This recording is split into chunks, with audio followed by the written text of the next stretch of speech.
There we go.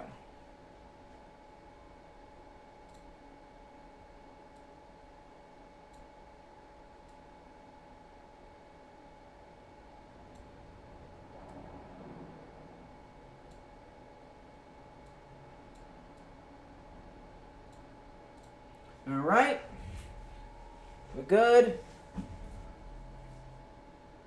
We're gonna do a little more. Hold on.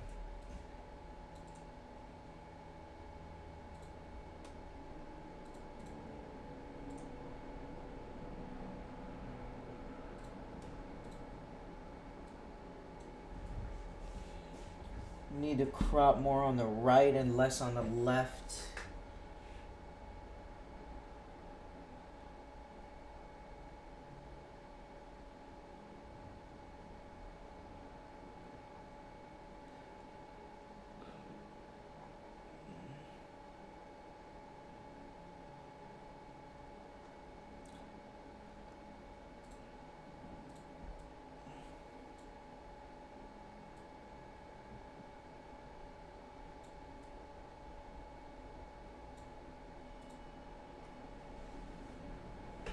Hey.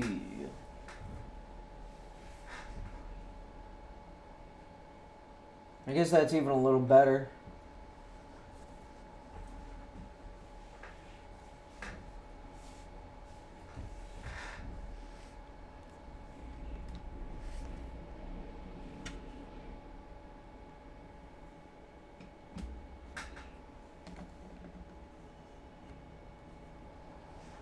Yeah.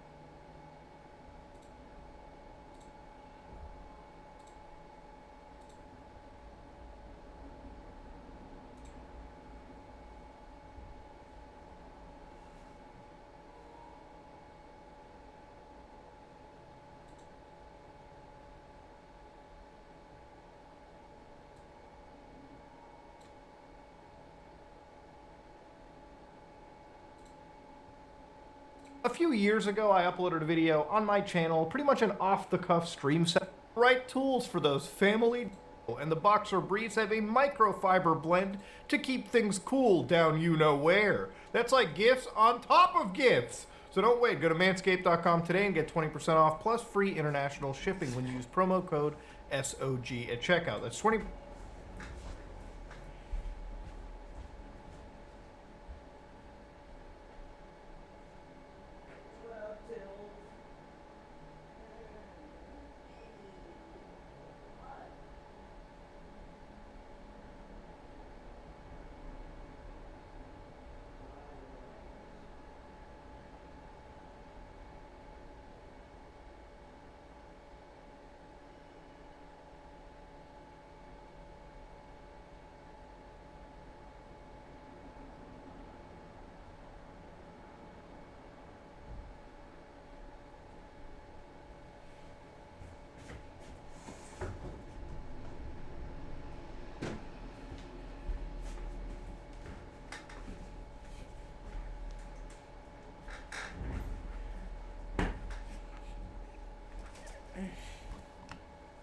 Percent off plus free international shipping with promo code SOG. Have dads join the 8 million men worldwide who trust Manscaped and have the right tools for those family jewels. Hello guys and gals, me Mudahar, and welcome back to another episode of Haunted Gaming. Today we're covering a creepypasta known as Star Citizen. Yes, will this game ever release? Ladies and gentlemen, today I wanted to do a little dive into a game that I have been waiting for quite a long time. Ladies and gentlemen, Star Citizen is a game that I'm sure every single one of you have heard. And, you know, a few years ago I uploaded a video on my channel, pretty much an off-the-cuff stream segment, where I kind of crapped on Star Citizen incredibly.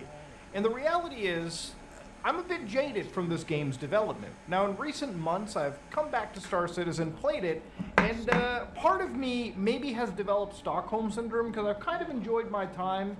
But the more and more I look into this game's development, the more and more it hurts. Now, ladies and gentlemen, Star Citizen is a space simulator exclusively for the PC that is beyond just a space sim.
Can't kill any weepers. Can't kill any civilians. No killing, no alerting. Simulator, it is in fact an ability for you to create a new life and live amongst the stars. I guess the best way to describe Star Citizen for a lot of people coming in is this game is effectively life, okay? It's not just your average MMO where you get into a few character classes, some gameplay loops, raid a few dungeons. No, this game is meant to replace life itself. You see, Star Citizen is best understood as a game where you can be a space Does that count as delivery an alert? driver, okay, a space Amazon delivery agent. And the reality is there's plenty of other games like Star Citizen that give that niche. Games like Elite Dangerous. I guess one of the best ways to describe Star Citizen is like any other MMO, you would typically expect it to have character classes, your average gameplay loop. Imagine playing something like Elite Dangerous, for instance, right? You're delivering things, packages through space. You're a space Amazon delivery agent, right? Well, in Elite Dangerous, you buy a ship, you click through a few menus, and you transfer cargo onto your ship, and you go on your merry way. With Star Citizen, you pick up a contract, you go to a location, you move every goddamn box individually into your ship, you make sure your ship is ready to fly off and your cargo doesn't go anywhere, you fly to the other area, you put the boxes into your, into a box at your destination. That probably doesn't work. You basically got to do every single aspect yourself. I wish I could show you more footage actually beyond trying to get into my plane, because I couldn't even access the menu to fix my plane, and at one point I couldn't even access the doorways, and the game consistently gave me a server crash, 30,000 whatever. I guess the server must have been overwhelmed with all... You know what? Let's just move on. The best way to describe the immersion of Star Citizen is if the game told you to take a leak, it literally wants you to find the bathroom yourself, go to the bathroom, unzip your pants through an interactive prompt, aim and piss, and then zip your pants up and call it a day. Other games would just make you press an interact button. No. Star Citizen makes you go above and beyond. This is life after all, ladies and gentlemen. Now, of course, with all of that said, I want to take you on to the beginning. Now, you can find plenty of developmental roadmaps throughout history that'll give you an absolute perfect description of how Star Citizen's development has gone for the last 10 years. But I wanted to apply a personal touch in my video and kind of look at this from the perspective of somebody that's been here since the Kickstarter. I've fallen off, I've come back, fallen off the wagon, and I've come back. Okay, this is a train wreck that I continuously monitor until I hope to see it actually release. So to start off with, Star Citizen launched its actual Kickstarter campaign, a crowdfunding campaign. Yes, Star Citizen is actually the best example of a crowdfunded project, because it has made the most crowdfunding money that I've ever seen. Now, Star Citizen also has investors from what I understand, but this is a game that has made $500 million. Yes, $500 million plus in just crowdfunding dollars, okay? Making it arguably the most successful crowdfunded project ever made. So here's the initial pitch over here, which is around $500,000. That's what they were asking for initially. They ended up getting $2.1 million and around 34,300 backers. Oh, wow. Now, this was actually updated last April autosave. 6, Why did it autosave there? So this is a long time ago, a decade ago, if you will, too, last updated. The pitch video is insane, too. It's like, they thought I was dead. They said console was the future. And obviously, you've got Chris Roberts and CGI Glory over here basically talking about Star Citizen, the game. Now, Chris Roberts is a central figure to the how development. do I get He around is the there? I forget. designer of games like Gotta take Wing out the whale Commander, oil. which are games that are a little bit too old for me, but they had an all-star studded cast, absolutely great space dogfighting simulators. But of course, Chris Roberts was also one of the designers for one of my favorite games ever made, Freelancer. A game that allowed you to effectively create a character, not create a character, but play the role of a pilot, be part of an expansive campaign, and fly all over the stars, trade, fight, hunt bounties, do whatever you wanted. Compared to games nowadays, Freelancer is quite simple, but the gameplay loop is still engaging. Freelancer was supposed to have a sequel called Freelancer 2, where I believe it was supposed to release on the PC and Xbox 360, but it never got made, it got canceled. And even though it got canceled, to this day, it still has some of the coolest nebula cloud technology I've ever seen in any space simulator. It's a shame it'll never be released, and it's a shame that I haven't seen other games do similar tech. But at the same time, Freelancer is a far simplified project as compared to Star Citizen. If you have never played Freelancer, if you never played Wing Commander, I highly do recommend you give them a try. If you play those games and you realize the quality of those experiences, you can understand why people gave millions of dollars to Chris Roberts in this Kickstarter pitch. So even looking into it, of course now this is like CG work, but Chris Roberts wanted to effectively use CryEngine, which at the time was one of the prettiest looking game engines, and I believe Unreal 4 wasn't even available at this time. Chris took one of the prettier engines of the time and wanted to make a expansive space simulator out of it. This would bite him on the ass, but we're not there yet. So even in this footage, which is one of the reasons why I think it worked so well, is he actually did show, from what I understand, some actual gameplay. So here you can see that they had a character scratching their ass, looking around one of the largest hangars that I've seen in a while, and impressively detailed for 2013. Of course, you could even see ships kind of flying around too, so obviously people were like, yeah, this guy knows what he's doing. He's a veteran in the industry. Well, let's throw some money. So real quick, Star Citizen is a rich universe focused on epic space adventure, trading, dogfighting in first person. That's all true, by the way. That's pretty much what the game intends to be. Single player, offline or online. As of now, not true. The game is an MMO, Persistent Universe. Persistent Universe, that's true, hosted by us. Moddable multiplayer. We don't have any moddable multiplayer, okay? This is a persistent MMO. No subscriptions. That's true. There are no subs for the game. No pay to win. Arguably not true. And we're going to get to their luxury ships really quick. So of course, pretty much after this, they had a bunch of stretch goals. So basically for 2 million, 2.5, 3 million, so on and so forth. They were going crazy, adding extra goals, extra ships, extra gameplay features. And from here, you can kind of see that as the funding increased, the feature creep also showcased, which when game development is a thing, feature creep is a bad thing to have.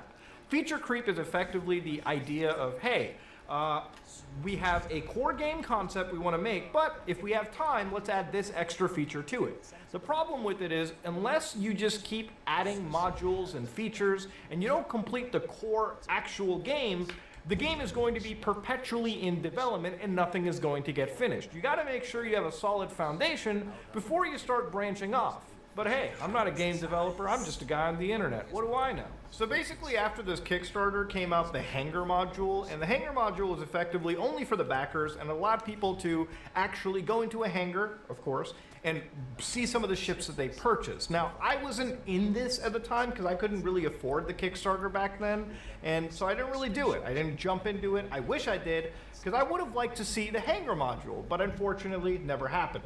But of course, when I had a little bit of money in my pocket, I bought the cheapest game package at the time. The $45, no shit. I believe it was the Mustang Alpha bundle, which allowed me to access the Wing Commander, not the Wing Commander, the Arena Commander game type, which actually at the time had a tutorial section which isn't even accessible in the game anymore. So you can see right over here that back in the day, and this is a 2015 video that we're actually watching, you could actually walk around in here, get a little bit of training, and actually access your ship and fly around and get some basic flight information.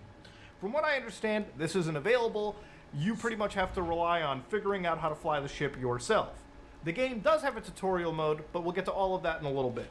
So of course, at this moment in time, I kind of fell off the game again because they didn't really have the persistent universe. They didn't really What are have you doing, much of bitch? the gameplay that we see today.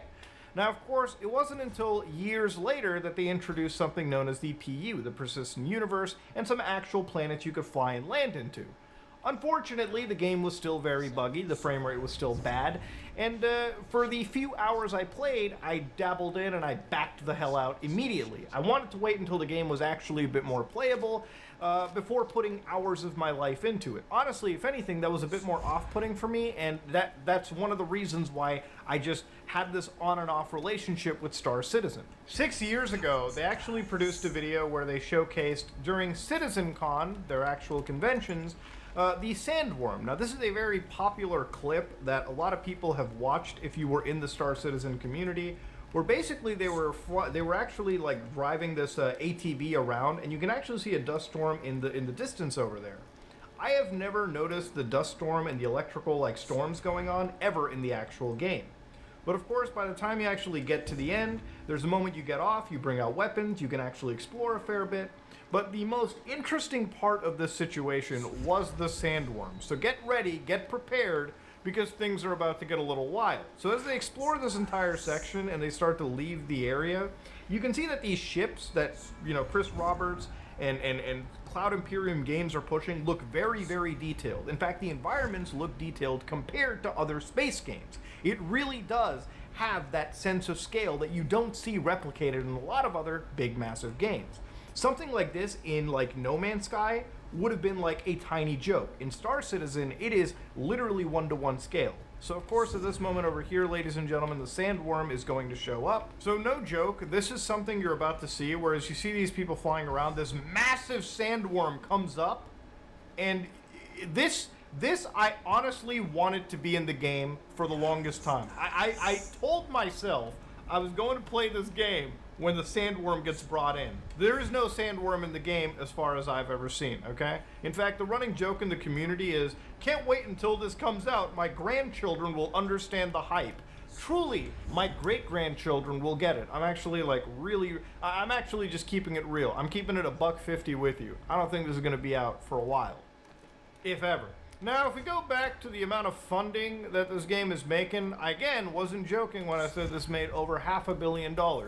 Because if you go to Robert Space Industry, the site, and actually when it comes to accountability and it comes to transparency in the game development, nobody can say that Robert Space Industries isn't actually going out of their way to show you that they're actually working on a game. So they'll tell you the funding they make. 582 billion US dollars, okay? Now if you look at their hourly stats, yeah, they even give you the hourly breakdown.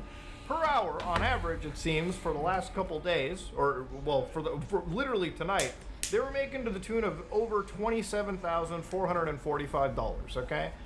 Every day, it seems like these guys are making some days 1.3 million, some days $979,000, 1.5 million, 1.1 million per month.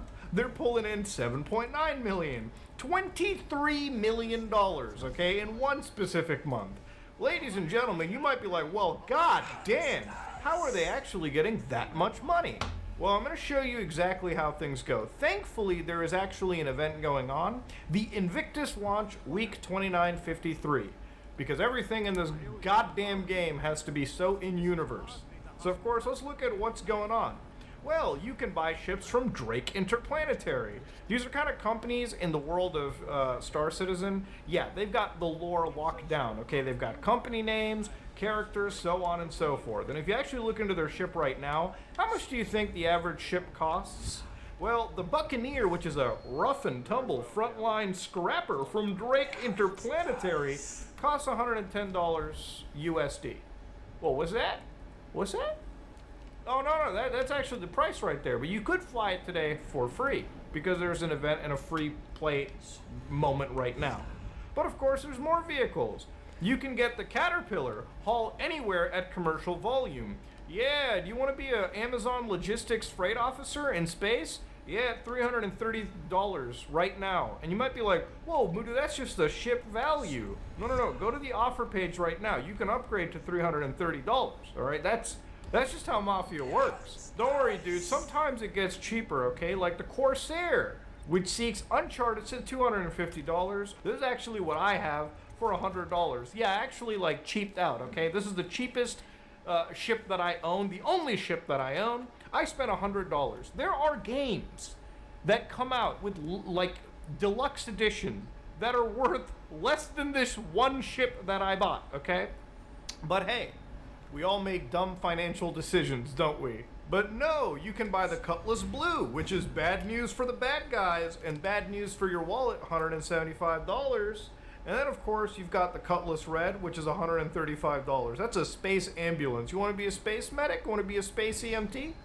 Queue up $135. Then, of course, for $40, you can get those spacey TVs that we saw a while back. Takes open-air excitement to the extreme. Now, you can get the Herald for $85. Now, I want you to, like, get ready for this one. Get prepared. How much do you think the Kraken, which is the self-sustaining flying fortress, is going to cost? $200, $300, $400, $1,650 US, ladies and gentlemen. Yeah, we're getting to this point. Oh, don't worry, guys. You can get the Kraken Privateer for $2,000. $2,000, you're saying? Muda, that can't be real. Well, that's what they've said the ship value is. Now, ladies and gentlemen, like a lot of ships in this game, those still aren't even the average expensive ones. There's ships more expensive than what I have shown you.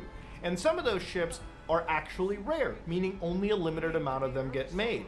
Yes, I would say Star Citizen is kind of responsible for a lot of ills of modern AAA gaming. Yeah, these are the guys that do digital scarcity with actual digital goods. Now, I personally, as a gamer, as somebody that plays titles digitally, there is no such thing as digital fucking scarcity. If Chris Roberts stabbed him in and his team ass. want to create a ship worth $1,000 and only sell like a couple hundred of them, yeah, they'll get sold out in minutes. But guess what? That doesn't have to be a limited time drop. They're just going off the psychology of a lot of people who actually will look at these things with FOMO, all right? People who have the fear of missing out, the need to want something a little bit scarce. They're literally appealing to the whales in this situation. Now, this is where I have a serious problem with this game and like the absolute crap performance so far, even in the alpha. And I get it, it's an alpha.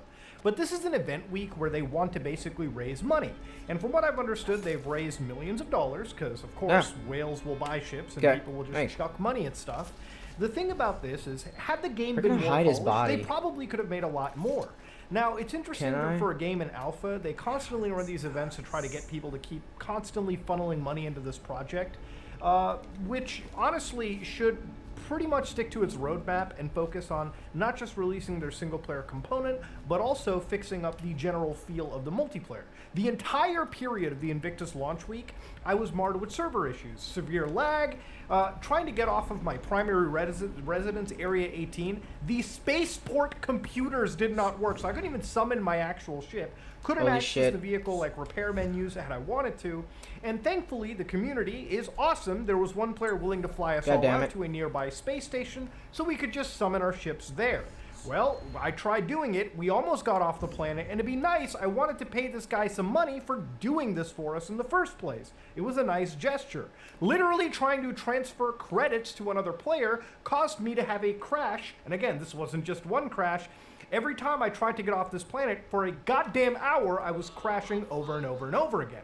And this was recorded at like 2 in the morning, meaning that peak server time was nowhere close by. Again, I alerted this game him. has some severe issues.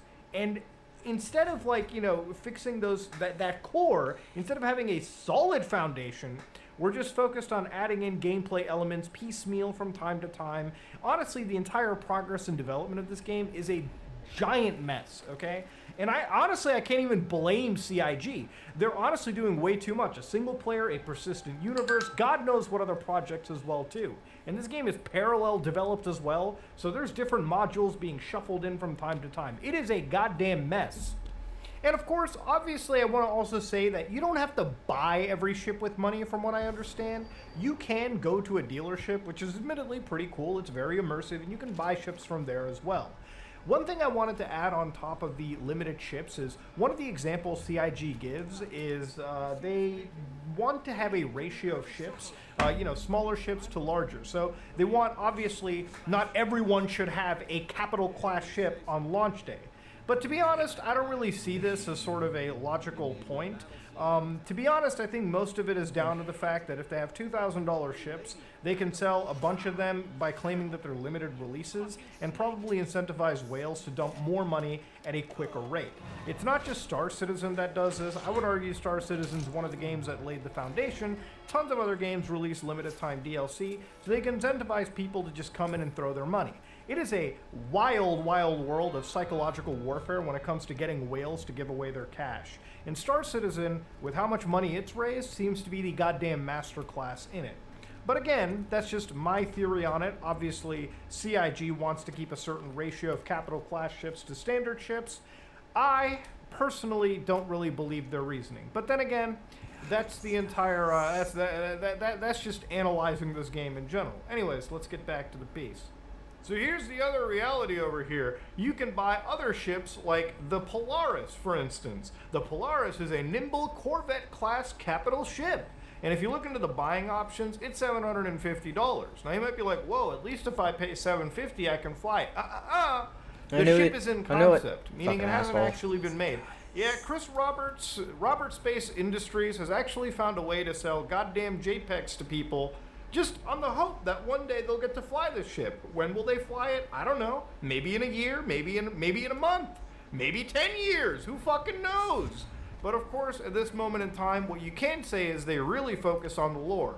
Believe it or not, buying a goddamn ship in this video game is like going out to an actual car dealership and reading through things like the brochure, getting a bit of the lore, understanding what your ship has, getting the insurance on it, making the pledge. And as they develop these ships, they give you a loaner, from what I understand, so you can play something similar until they finally develop this ship.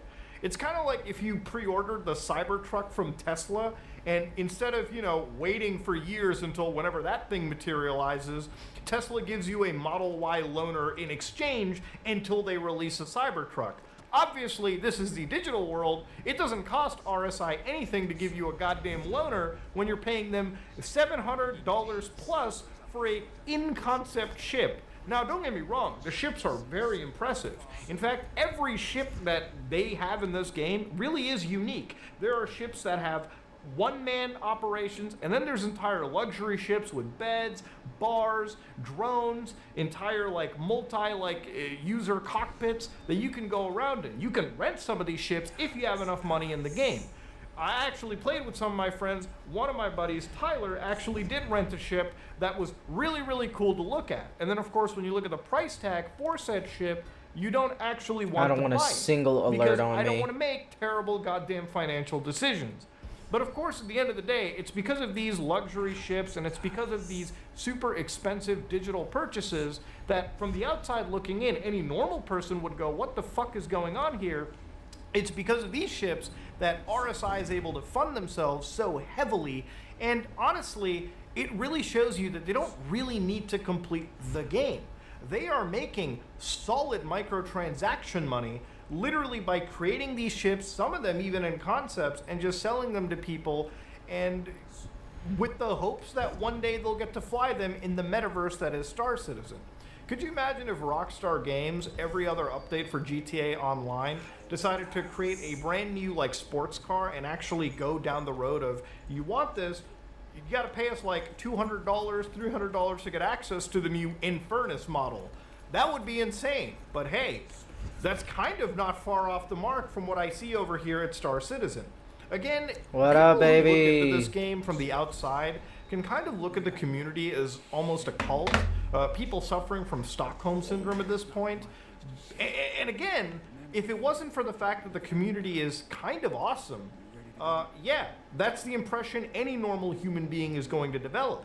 Even on Robert Space Industries, they literally give you what the ship pipeline is. So when it's in concept, artists and designers determine the concept look, 3D renders, functional design for a ship. It's not even the final thing.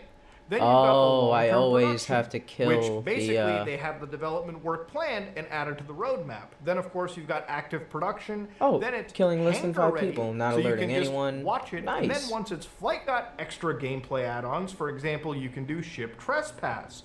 You can do new missions like receive a consignment. Then of course you've got the progress tracker for various other elements like gameplay story systems, lighting teams, you've got sandboxes, you've got AI content teams, so on and so forth. So obviously they do give you transparency. But the reality of the game development world with Star Citizen is it's such a modularly designed game that even when you look at different elements, like I do remember there was a moment where they switched from CryEngine all the way to Amazon Lumberyard. Yeah, it seems like CryEngine, while it looked pretty, wasn't really perfect for rendering entire worlds or a goddamn universe. And so the entire development team switched to Amazon's Lumberyard, which was a fork of CryEngine, but it was actually back-ended with Amazon AWS, and it allowed them to achieve the dreams that they wanted. Then there was the FPS module, which, again, I believe another team worked on it, and then of course entirely there were some issues with having that system work within the current Star Citizen system. Again, when you're designing your game in parallel, it can cause issues trying to fuse all of it into one piece, especially for a game that is as ambitious as Star Citizen is. Then, of course, one of the interesting aspects was Nice. server meshing and persistent So I reload streaming, with all my powers. which I have is possession, so I can possible, take possession and if of a rat. They actually achieved this. They are making more I can go money through a off rat of the tunnel. technology they Beautiful. create than the actual game. Let me go over what this is. I can't So alert at anyone. CitizenCon 2951, we took a deep dive into the transformative technologies of server meshing.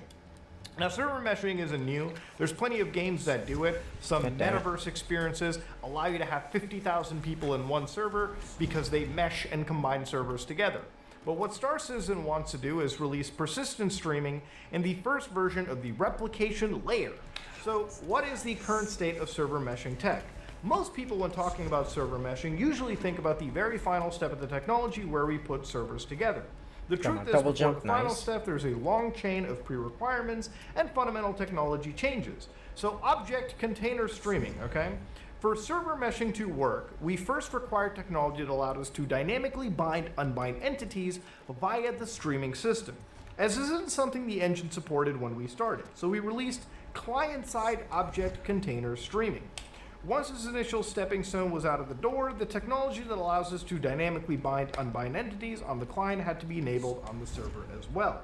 Then you've got entity authority and authority transfer, static and dynamic server meshes, so on and so forth. Now, from what I understand, the TLDR here tower. is basically they want you to have, for example, if you have this Coke can, right? I could throw this Coke can on one planet, right? Fly to another planet, and then do my business, take a piss, fly back to the other planet, maybe log off, take a drink, and I should be able to find the same Coke can or the same item, or again, just having persistence throughout the world. Now, again, I would argue that maybe this would be a bad use of resources, maybe this would be technically infeasible, and sometimes you don't really need to have the Coke can be always present on the server just for the sake of immersions. Okay, so the Coke can is a bit of an extreme example, a bit of an impractical example. Let me give you some practical ideas of why this technology would be amazing. So for a game that is an MMO, a persistent universe, having one server where you can see not, tens or 20 ships, hundreds of ships, okay? When you're flying towards these big planets, you eventually want to see like every single player on that planet somewhat interact. You also want to have a system where, let's say some person's ship crashes in space. You want another player to be able to find that shipwreck and potentially salvage it or do something. We want to see history and records of what has happened in the world. That is, I guess, the point of this technology. And if it is completed, not only would it be amazing from a networking perspective, from a technological perspective, but it would absolutely add an extreme layer of immersion and even like player world building if they were able to succeed here. The thing is, this is an incredibly tall order, and for CIG to accomplish this is almost next to impossible. You keep saying that, I hope the best, but you got to be realistic in these scenarios. Ladies and gentlemen, if this is possible, and it is, But for these guys to achieve this technology What the fuck was that? would be a massive undertaking. And to understand, if they pull it off, it's going to change the way we do MMOs and networks entirely. This is actually massive. And of course, it's a tall order, and given how Star Citizen's development has been going on, whether they achieve it is still honestly up in the air. Now, the way that Star Citizen works online is they're supposed to have like 100 star systems. So far in the alpha, there's only one, which is a Stanton system. And the thing is, whereas most online games typically do instances, where if you play something like Destiny 2, there's a hub world that you can jump into, and you can interact with a bunch of players in a hub location. Nice. But if you ever actually want to do a mission, or like a raid, or a dungeon, then you team up with a few friends and you create an instance. An instance is where you basically connect with 3, 4, 6, however many players, and there's nobody else that is jumping into that instance. Star Citizen doesn't operate that way. Who keeps If you want to saying, fly to another part of the Stanton Who? system, you're sitting there and flying in the same space, the same instance as every other player, technically.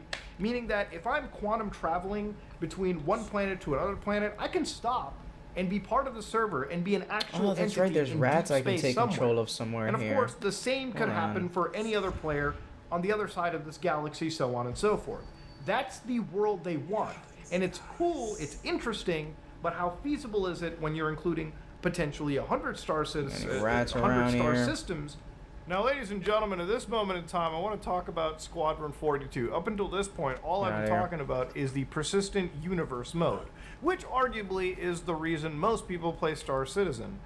Before we get into the gameplay, to describe the niche that Star Citizen is hitting, it's kind of like that, kind of Tarkov niche, where people jump in, they get loot, they build up, resources until the next server wipe, and it's really just centered around immersion and whatnot. It's really kind of like Tarkov in space. Without some of that insane, firefight realism. That's kind of the best way that I can put it.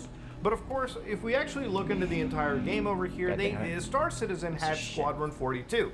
Now, initially, these were supposed to be the same games. This is the single-player component. And at this moment, you should be able to buy this individually.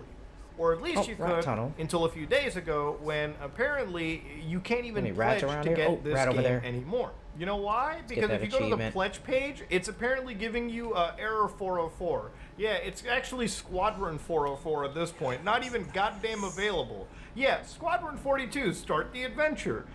You'll experience unprecedented emotion and life with stunning, realistic characters and cutting-edge performance by Mark Hamill, Gary Oldman, and Gillian Anderson. Yeah, I actually, as sad as it sounds, I'm pretty sure that Mark Hamill and Gary Oldman may not even make it until this game actually releases, as sad as that fucking sounds. Embark on a cinematic single-player adventure as a rookie Navy combat and pilot in the Star Citizen universe. Okay, all that bullshit aside, you want to know what the last update was? Get ready for this one. Watch the update, okay? This is apparently the latest goddamn update right over here. What the Squadron fuck? 42, bringing gameplay to life. Trying to control This is 5 years ago, ladies and gentlemen. Yes, 5 years ago, April 26, 2018, was when we got the last update. How? For the goddamn single-player component. Now, in my opinion, Squadron 42 should have been out well over years ago. This should have been the one priority for Cloud Imperium games. And I get it, selling ships and JPEGs is a lot more profitable, but let me explain the long-term goal. Obstructed? Okay? If you want to get people invested in your universe, I think the easiest way, especially for a space game that's built off of the back and hype of Freelancer and Wing Commander, to add that single-player component.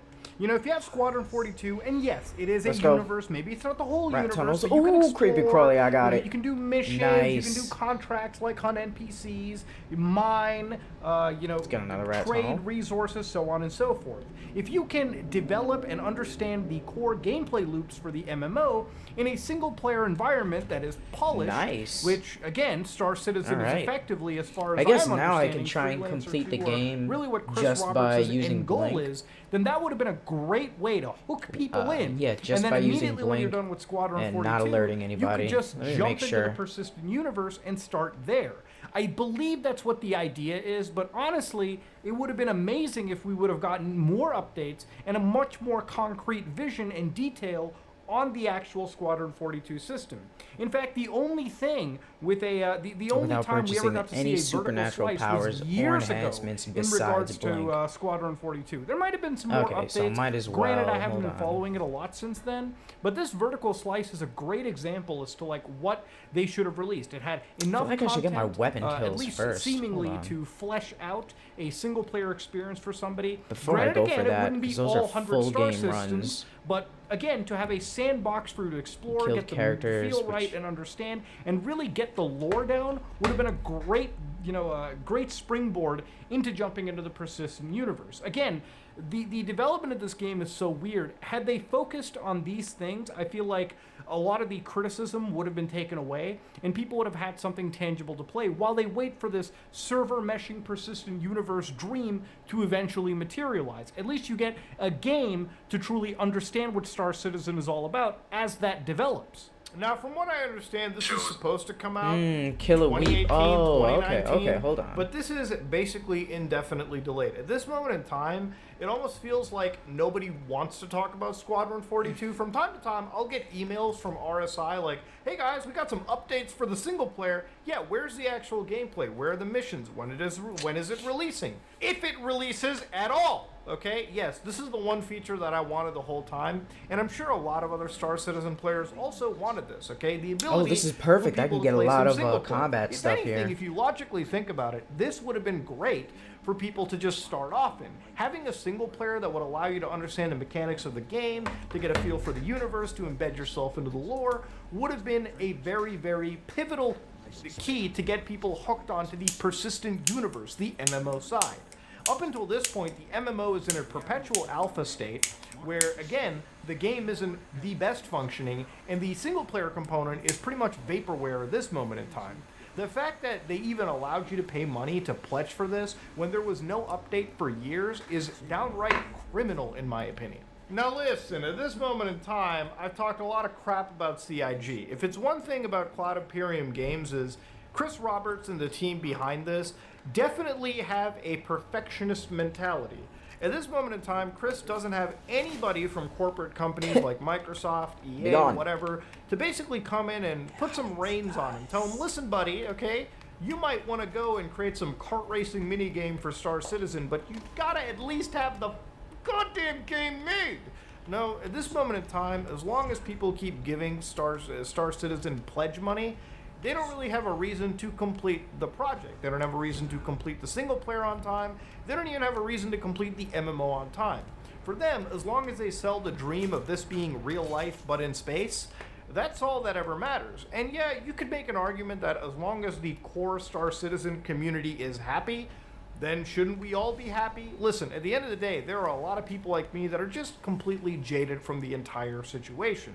At this moment in time, I don't even care if Star Citizen comes out, because at this point, I've seen other franchises come and create entire experiences, expansions at this moment. Elite Dangerous pretty much got announced the same time as this. Elite as a franchise has been around forever. They've come out with their game, they've come out with expansion packs, they've even got bad press associated. No Man's Sky got announced, released, panned by the gaming community, then updated to an absolutely stellar space game. And of course, Star Citizen is just still sitting there with its dick in its hand go on top of and the no fucking boat, end in please. sight. Now, of course, ladies and gentlemen, what is the game like? Ooh, Muda, let's talk about the game. So this is the second part of the video where I actually really want to talk about the game and why I do kind of like it. So let me explain something about Star Citizen. Star Citizen is a game that you can run on your computer, and you need a pretty good computer to run Star Citizen.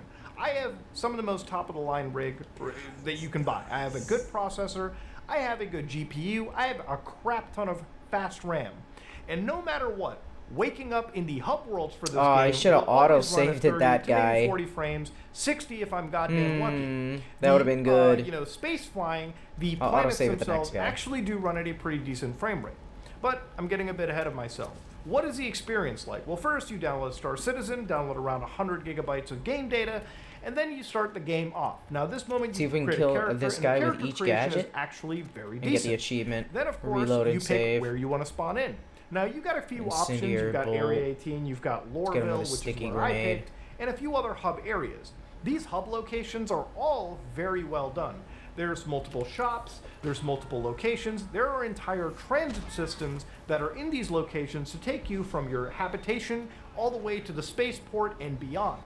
Now, when you wake up, I think Let's this kill the level rest of of 'em. immersion is where it's at. Once you create your character, you wake up in a habitat, you get out of bed, and then of course you can bring up your mobiGlass, which There is we sort go. of your hub, your PDA, your smartphone, if you will, which allows Bullet. you to, which Who's allows up you to next? view your standings, your contract, allows you to trade, so on and so forth.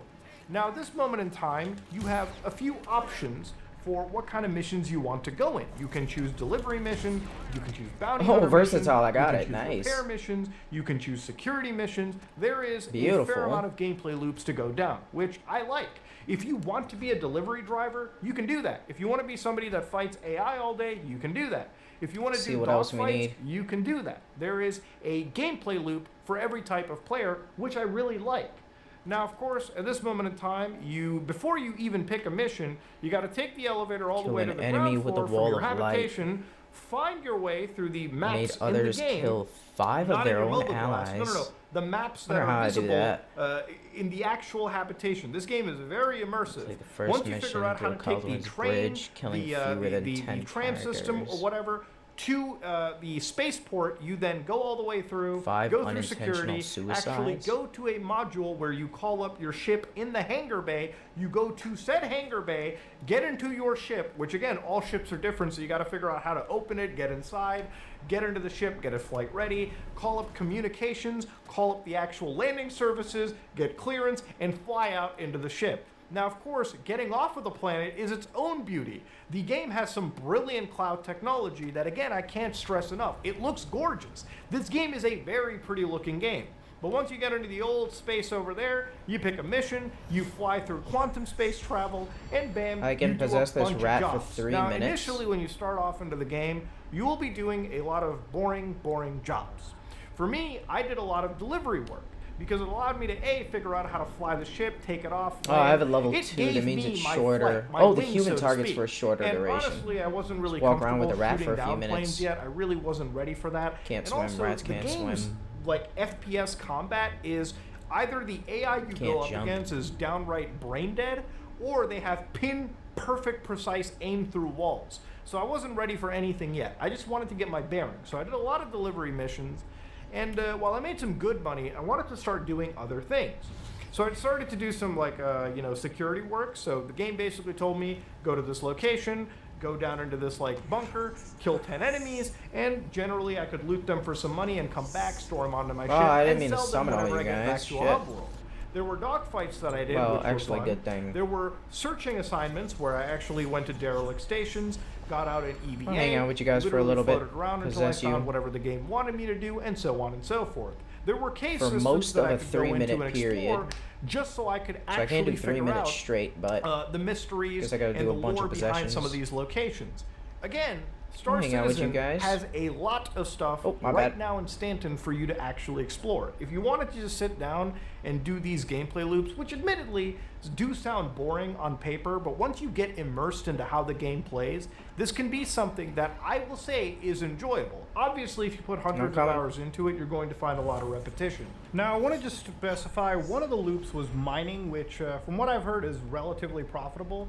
This involved me going and buying an actual buggy, sticking it into my Where you vehicle. guys Because going? yes, you can actually put smaller vehicles within larger vehicles, which admittedly is Oh, pretty back to the cool. spot they You know, left. I imagine the capital ships Nice. might be like the Pillar of Autumn where'd at you some go? point. Fuck. But of course, I took this ship, I flew it down to Stay a with rocky you. planet where I effectively drove my Grey Cat ROC around, the dune buggy, and effectively started mining for items, which, again, you know, it's a boring task, but once I had enough, I could go to a hub station, sell it as a commodity, and that is generally what I possess you wanted guys to do in down here. practice. My first few runs weren't that great because obviously I didn't pilot well, and I actually crashed a full supplies Where are worth my into a rats? station, which, Oh, over granted, there. I tried to get this back by EVA fighting and trying to see if I could somehow drag this vehicle Obstructed? into What my do you ship. mean? Didn't work, lost everything. There we Normally go. in a game I would quit, but there's something about the immersiveness which I can somewhat appreciate, but also I can understand doing this for 30, 40 hours as a grind requires the toughest of wills. Now, obviously, this game is, like any game, fun with friends. And so I got to play with about 3 of my friends. I got to play with my friends Carson, Nick, and Tyler, and we had a great time flying around doing these missions with each other. But I think one of the coolest experiences in gaming was actually going to Microtech for the first time. Now, up until this point, the Stanton system wasn't entirely complete. There were planets that weren't there. Microtech is a planet that is far off into the northern side of the system, but it is arguably one of the most expansive hub worlds and also one of the most beautiful ones. I remember the absolute feeling of flying to this location with my friends, landing in the same place together. We were in the same ship, and then taking the tram and just looking into the horizon and seeing this massive city that we were flying into.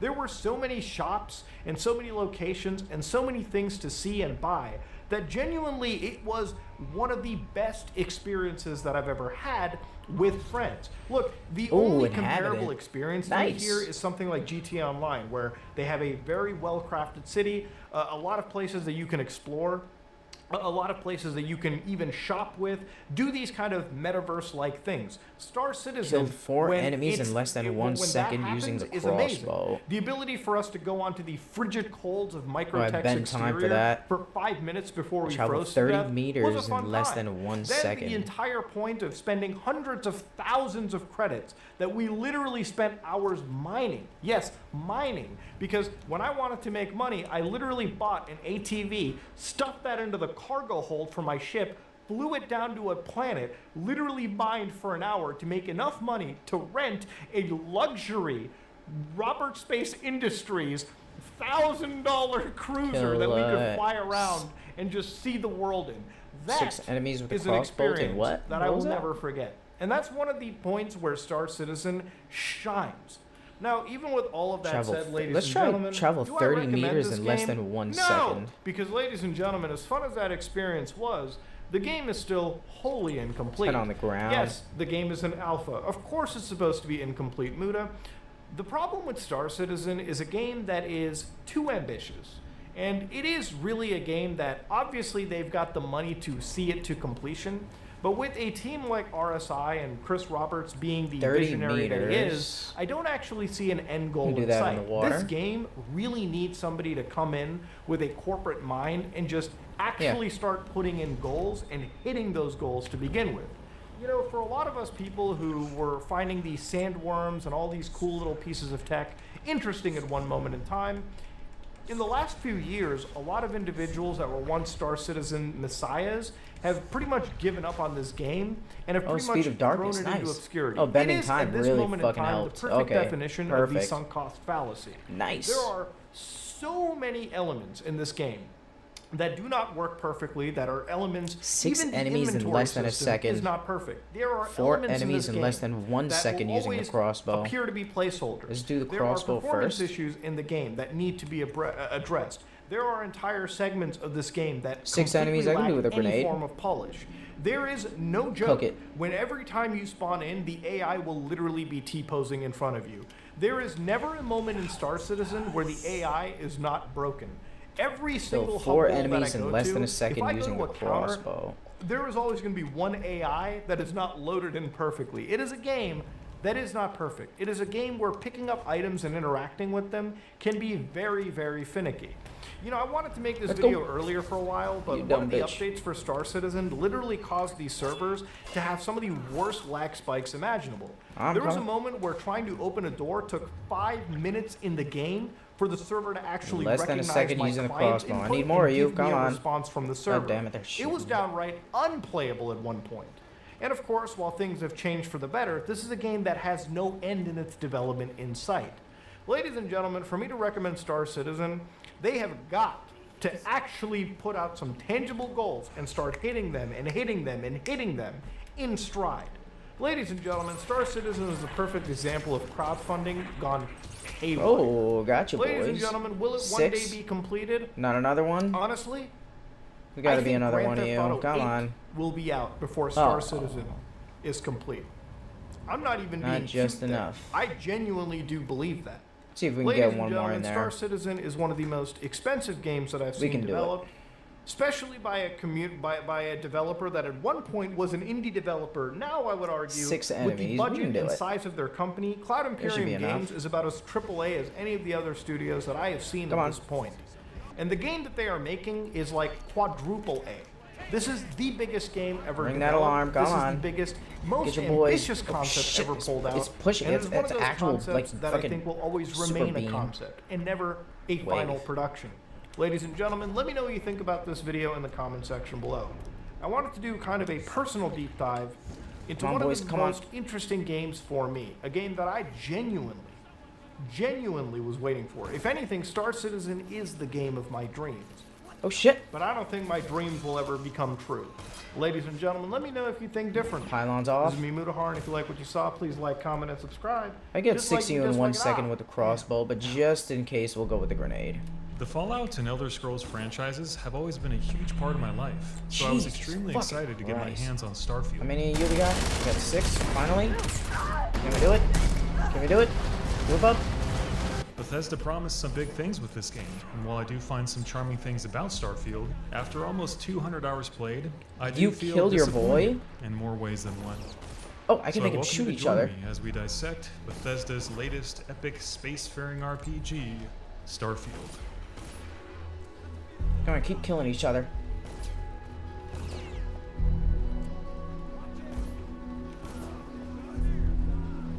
Come on, go kill your friends. Oh, he killed him. Nice. Part 1. Isn't there an achievement for that? Exploration. Hold on. Being a Bethesda game, Make enemies one kill might each other? say that's the most important ingredients. You made is others kill designing and 5 of their promoting own immersive, allies. Nice. player-driven exploration. Being pulled into many directions is something often said about Bethesda games.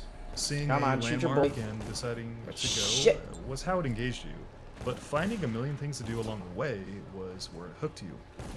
Skyrim wasn't perfect, but it did this pretty well. You could walk in any direction, it seemed, and find at least something Oh, interesting. Jesus. Could have been a dungeon, a champion, Guys are a boss, a strong. dragon, Daedric shrines, something there, Come on, kill your placed for friends. you to find by an actual human being. I remember You just stumbling shoot onto your so many boy? quests and things far beyond what occupy the spaces in between Skyrim. Croesus on top of that frosty mountain, Meridia's beacon, a lighthouse, and the Lost Expedition are just a few that come to mind. The world was large, All but that, there was and also you didn't dense die? with logic to it. Things were put in places Go on. that actually made sense, You can and kill they your were boy. where they should be. Oh, Windmills nice, placed beautiful. along rivers, mines come placed on, in kill this guy. mountains, and bandit camps where you would likely I got to one more, see them, come on. which would be outside of town in the thickets. Again, You can do it it. wasn't perfect, but the world was, all things considered, Beautiful. pretty compelling and exciting to explore. That's not 5? I would argue shit. that Starfield Need more does health. not have that satisfying world design nor You kill your immersive boy? Come exploration. on. And Guys, for a you game can do built it. in the sandbox style, it is a noteworthy on. misstep that I will be going into in detail. To illustrate my points, I'm going to just show you it. exactly what I saw the moments I landed down on Newton 3. Alright, I can definitely get The 6 with following the footage crossbow. was taken 75 hours into my first save file. This is Newton 3. Beautiful, it's rainy, and it's hazy, dotted with neon glow caps nestled atop bulbous rocks. Looks pretty cool, right? It's a perfect backdrop for a game designer, and you can imagine the hundreds of potential stories and characters and pieces of content you could place inside of it. Yet Starfield does not take advantage of this opportunity. Just for some context, leading up to this moment, I had been struggling to enjoy Come on, Starfield's go on. exploration. I just found it very boring, Oh, shit. planet hopping into these procedurally generated worlds because they didn't seem on, to 6. provide enough Got 6 immersive of you here? exploration the way Skyrim did, and its problems extend far beyond its scale. The basic gameplay loop of Starfield revolves around Die? points of interest, which are the 3D map icons that pop up when Damn, you open I your suck. scanner. They range from caves to military This guy's not bases even dead. to simple ponds or even rock There's another structures. one here, When isn't you it? land on a planet in Starfield, the first thing you do the fuck are the is rest of open you your guys? scanner and check out where the was points of too- interest are. too Then you hasty. turn to them and you run. You run, you run, you run, and you run. Exploring worlds with map icons is something we're all very used to. It's I don't want them perfectly to start fine. shooting and It helps killing guide each other players to before I meaningful got to content 6. while reducing the frustrations of understanding what he or she should be doing. After all, without icons, a large portion of players would feel overwhelmed and be unsure of actually where to even go, so they can be a good thing. Skyrim had plenty of map icons, but the problem with Starfield is that it's, to a fault, almost exclusively around so relies they on these don't map icons. shoot each and the other. worlds are otherwise very barren. After landing on over 100 planets, I can confidently say that there is next to no reason why you shouldn't be running to these map icons. Come on, boys, Because gather if you up. go off the beaten path and walk around in pretty much any direction, you will Oh, almost there's more always guys up find here, I forgot. absolutely nothing. The truth is, the Come on, guys, spaces join the connecting party. map icons in Starfield are empty. Not kind of, sort of empty. Empty. Unless Jeez, you want to there's a shoot lot of random you. wildlife Fuck on me. only a fifth of planets. More successful games retain the map marker system while sprinkling in content between them. This system guys are so rewards the fucking player lazy. that wants to step off the beaten path. It can be something Come very on. complex, like finding a politically charged mini-narrative that takes you 5 hours, found in The Witcher. Or What are can you stumble guys onto a doing? town. Last time I Or it came, could you be guys were as simple popping as off. stashing You couldn't an stop iconic spawning. item away in a You're like dumpster in fucking Cyberpunk, cockroaches. Skippy. Other times, it's those moments of environmental storytelling that fuck we are- all know and love. Something Bro, to show what are you you that doing? this place There's a has guy been down here, lived right? in, there's a You depthness or a dipshit, get the uniqueness fuck to it over that's here. drawing the Fight. player in.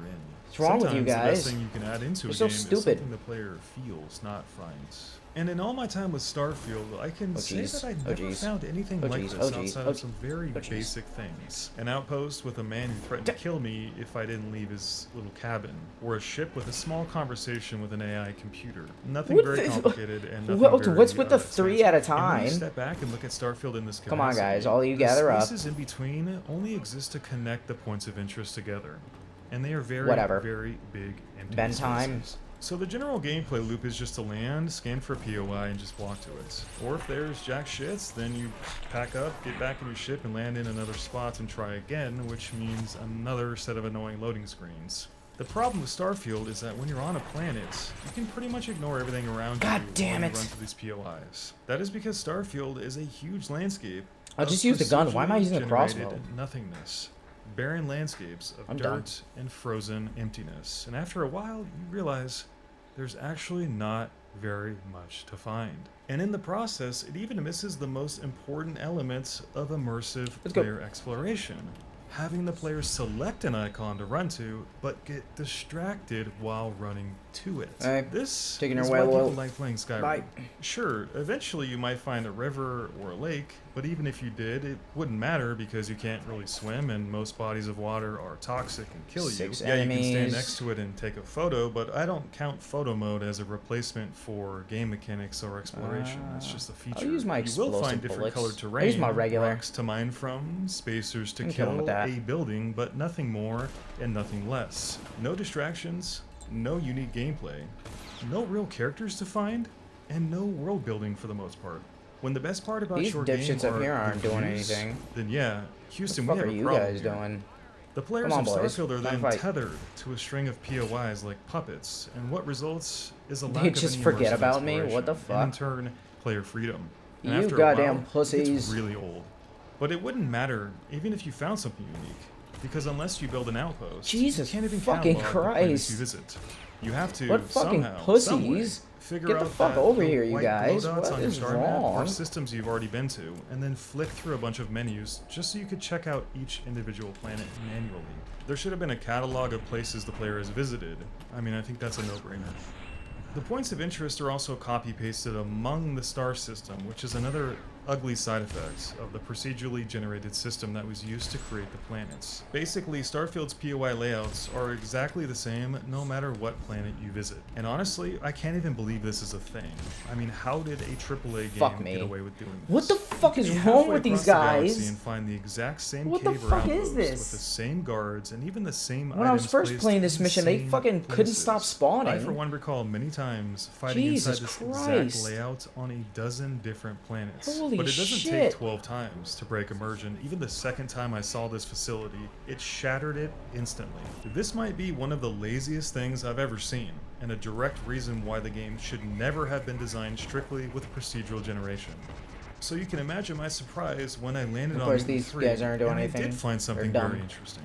Invisible crabs. Well, Jump not on the just rock, invisible Corvo. What the crabs. fuck, bro? Invisible Come on. mean crabs Jesus, fuck. hunting invisible fat crabs. Again, leading up to this point, I found Come very on, little, boys. if any, Gather natural up. world building in Starfield. You and world goddamn building pussies. provides the reason to explore. Again, this is what You know what? Skyrim did I'm gonna so activate well. the tower. So, predators and prey. You guys aren't listening. Cloaking. This is exciting. It piqued my interest. I began to walk around the Where's the- planets and saw several where's more the- fat creatures die to the mean ones. Fuck, I man. wondered what other strange things I would discover on Newton 3. So I spent 2 hours running around this planet, hunting for more unexpected treats You and goddamn treasures, pussies. and I would ultimately find absolutely nothing. No other Ah, beings, shit, I'm dead. no other biomes, and nothing to do. Just a planet full of copy-pasted POIs Man, that where I've the already fuck are seen, all the and a enemies? handful of invisible crabs. There had to You be forget more. about me when I walk The invisible 5 feet crabs away? of Newton 3 The had fuck to be is part this? of something greater. This is a Bethesda game, so exploration couldn't be this unsatisfying. It couldn't just be an endless loop of cycling through menus and No, menus you and don't got menus. me. Sitting through You guys a are gonna cacophony forget about of me when I irritating walk loading 5 screens feet only away. to land on a mystery planet, scan, spin around, and find so few reasons to actually explore it. Oh shit, blocking me.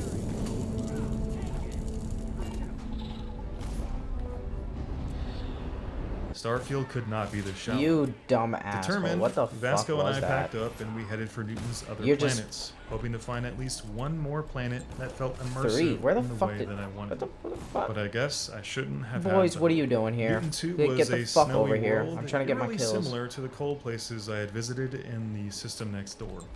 A starship landed on its moon, and I killed the Starborn. I had done this on many planets by now.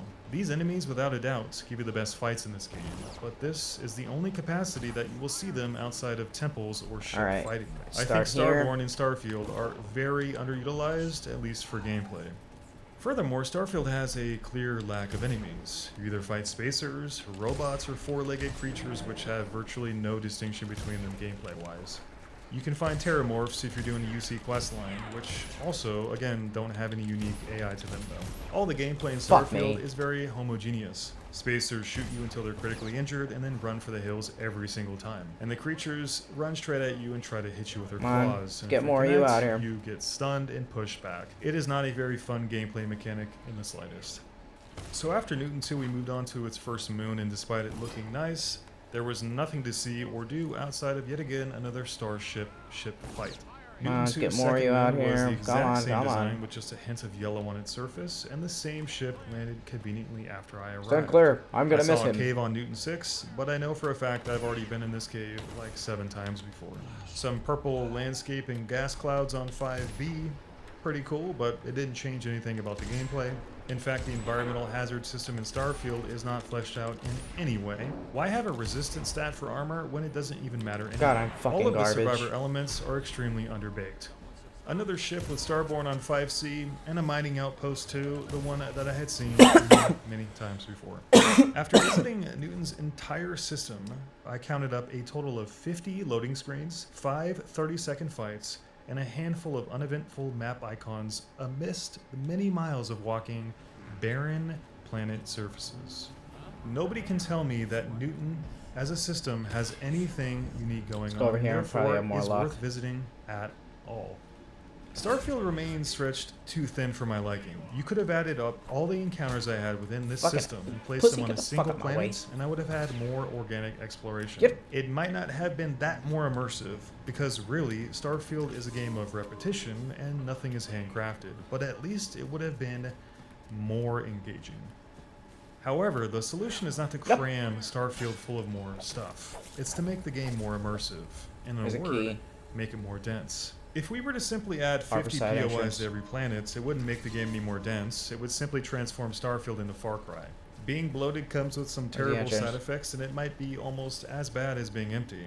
The Witcher 3's map is a terrible mess of icons, but people love Fuck it it. because the world is built with a lot of care. Outstanding side stories and content can be found everywhere, and the design of the continents were absolutely packed There's with the, detail, which made the game feel compelling. How do I Another get great inside example there? of a world worth exploring every inch is Dogtown God and damn it, Phantom you Liberty. pussies. Dogtown is a very small space, but is also very dense. And remember, density is not dependent on scale. Dogtown is crammed with activities, random events, people, places, amazing visuals, unique architecture, crazy amounts of world building, lots of visual flair, attitude, crime, and cool things to find. But most importantly, every pocket of Dogtown has a unique vibe to it. The thing Starfield does not understand is that quantity does not make a game good. Quality does. And that kind of quality can never be attained using procedural generation tools. I mean, if I asked you to tell me what this planet is, could you actually do it? Could you tell me where I am right now?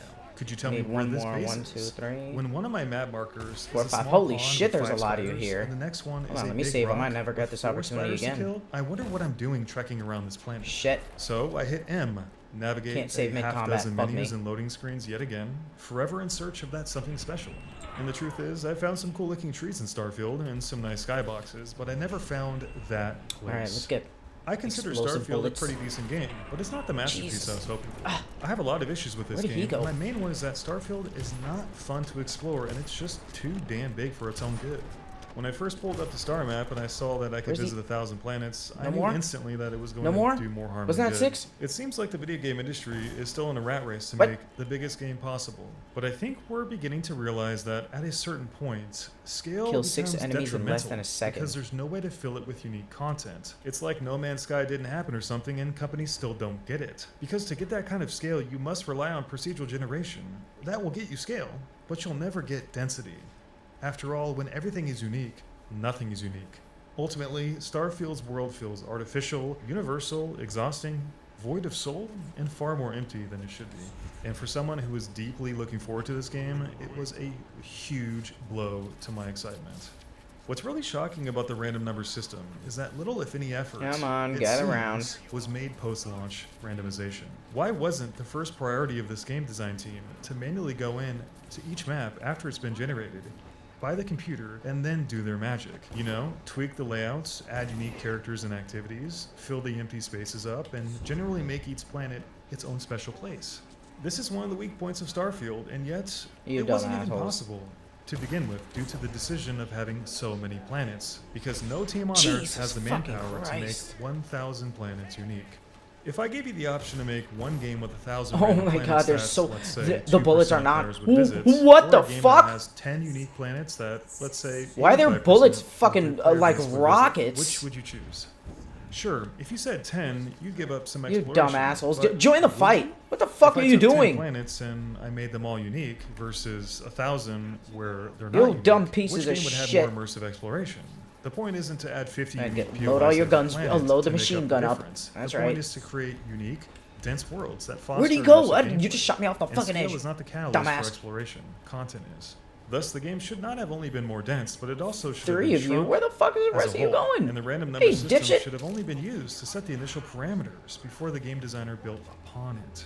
Secondly, because the game is so large, Starfield is forced to provide lucrative, fast travel options for the player to travel such inconceivable distances and quantities of Where the systems. fuck are the rest this, of in you? turn, causes many issues, such as You were the fucking swarming out here like overabundance of rats loading just a screens second and ago. menu-based system traveling.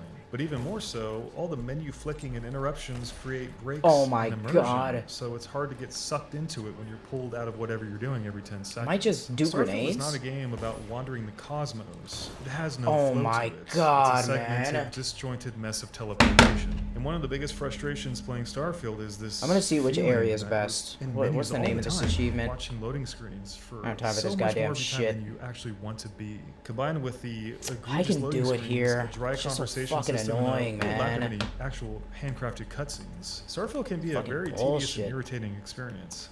When you have 1,000 planets made using RNG, you also forego some really cool features like planet-side flying, flying between planets or out into space, or the ability to take off, land on a planet, or enter orbit manually. One of the things I remember the most is my first flight in Starfield. I was amazed, yet disheartened at the same time, seeing this big, beautiful planet directly in front of me, yet no How the way fuck to am I fly to almost it or dead? anywhere around it. Thirdly, all survivor elements were instantly doomed because the game isn't handcrafted. Come on, follow if you me. take a look at Starfield's Follow- map, oh, you'll shit. realize that most, if not all, the game's major cities, in fact all the cities, they're located on the planets bordering the left side. As you work your way left to right, less and less cities become available, and planet levels rise dramatically. At the Slippery. furthest eastern edge, you will I went find behind the highest level systems boxes. at around level 75. You fucking In order idiot. to get You around have the never levels, been this the player dumb the uses what entire is called game. Why are you grab, so drive, dumb fuel. right now? However, All fuel is every an single act one of of you are fuel dumb. You don't Dumb. actually spend fuel. Fuel isn't a What the resource. fuck is going It's been on? dumbed down for the sake of scale. If you have enough 1, 2, range 3, at your grab 4. drive, you can simply jump and nothing is consumed. For One, example, if I jump two, across the universe 3, 4, from the Flagon 5. system to, let's say, Ariane 1, it's a simple matter of clicking jump with my mouse. I see some loading screens, and I arrive in orbits at an imaginary cost of 162.9 fuel. If I want to go back to Huygen 3, I simply scroll to the right and teleport by 1, 2, clicking 3, yet 4. again another button. Another 162.9 of fuel. Yet, no fuel is actually consumed in the process. What this means is that fuel is irrelevant. and Wee, this you impacts pretty dipshit, much what are you everything doing out about here? Starfield's I need exploration, you. turning the game into a menu-clicking, loading screen simulator. 1, 2, You can 3, imagine 4. Starfield at some points was Why'd you envisioned kill for it your to move friend? across its map slowly, consuming fuel and refueling at shipyards along your way. In this 1, world, 2, 3. outposts were essential, allowing you to build 1, landing 2, pads 3. on remote planets Jesus and fucking refuel Christ. without the need to stop 1, at a 2, major city. 3, 4, 5. Outposts then would act as your lifeline, tethering you to a range 6. at which you could explore those far reaches. Outposts have been depressingly downgraded from Fallout, You so fucked they're up. very buggy, but I guess that's beside the point. The point is, over time, you would build your guideline into the unknown with the use of these outposts. And if you can afford a new grav drive, that would extend 6? your range, Was allowing that you 6? to make it a little bit further out into space.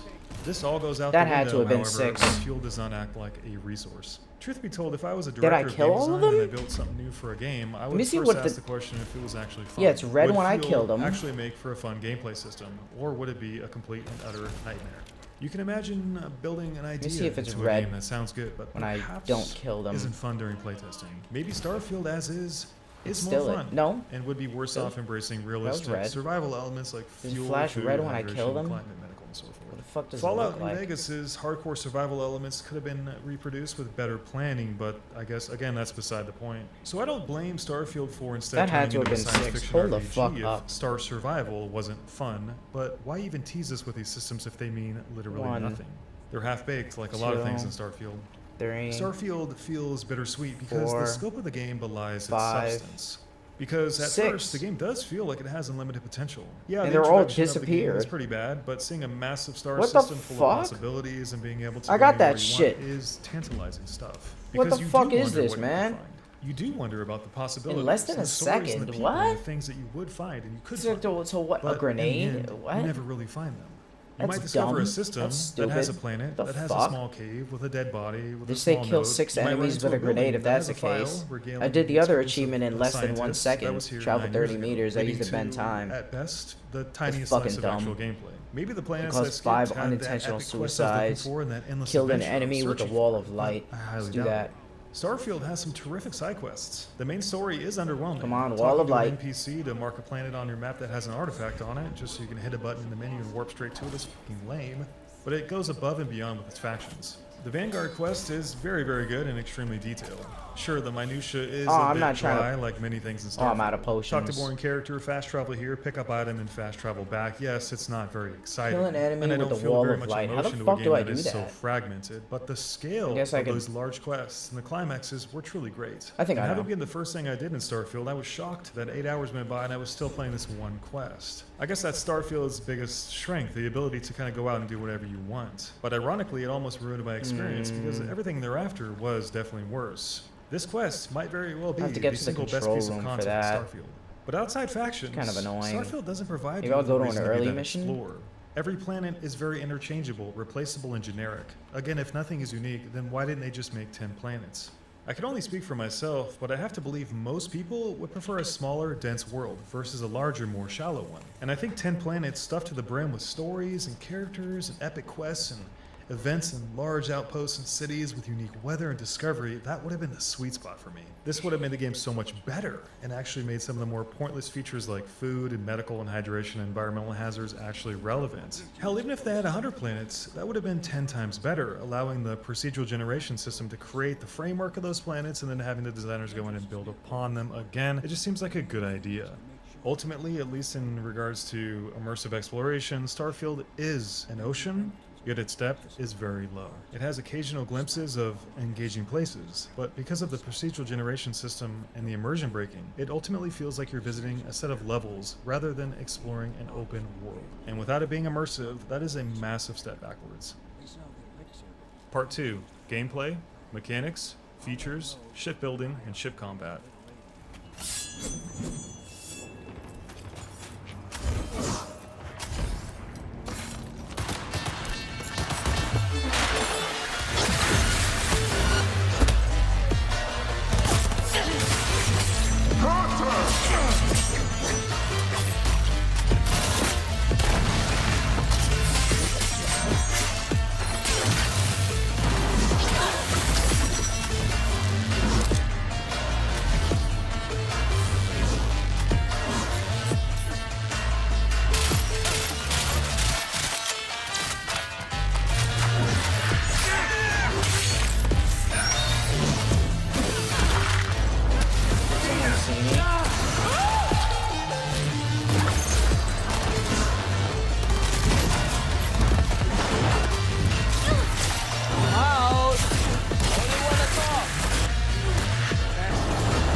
can't I reach?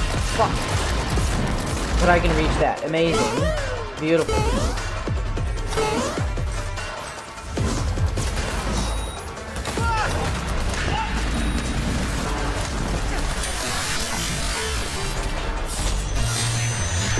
Where is a wall of light?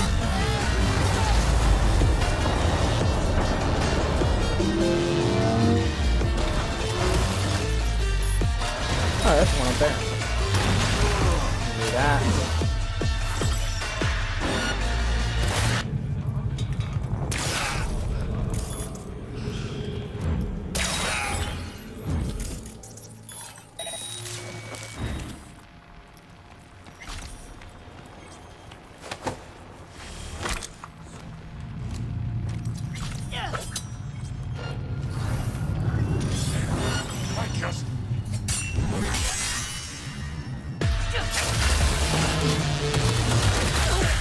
Oh, I can't rewire this wall of light. Can I?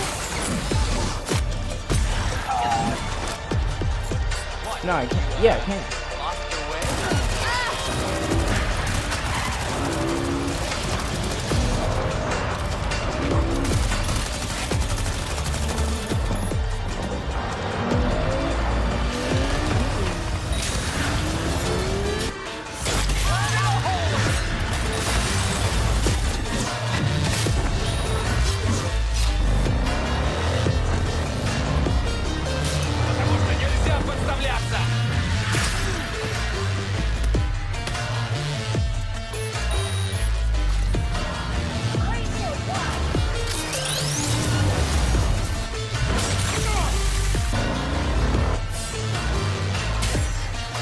I'll use this to kill them all now.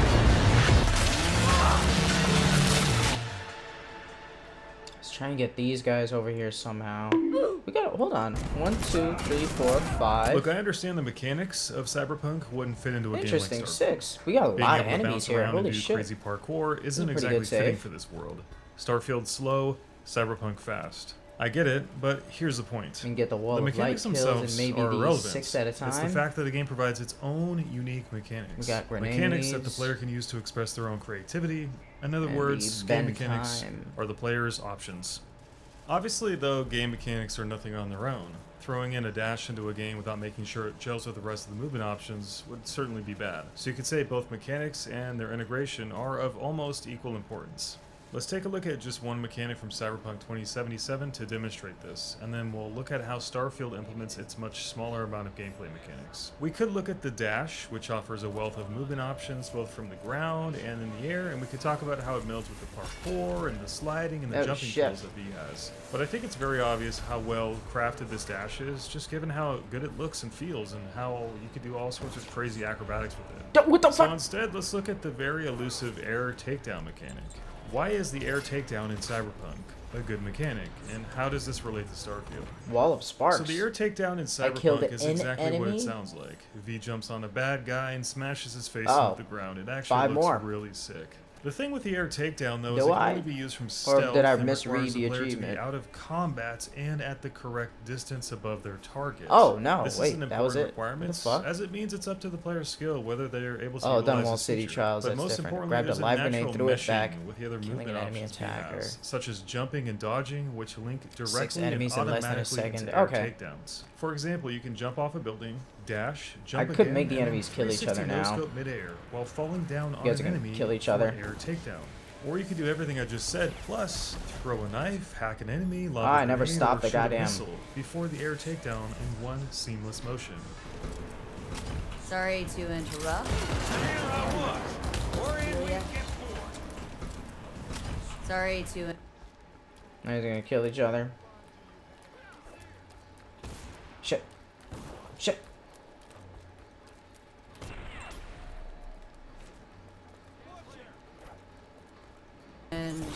Interrupt.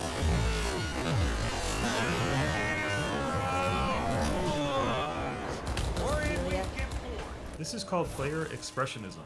This mechanic also encourages emergent The gameplay fuck? versus static gameplay.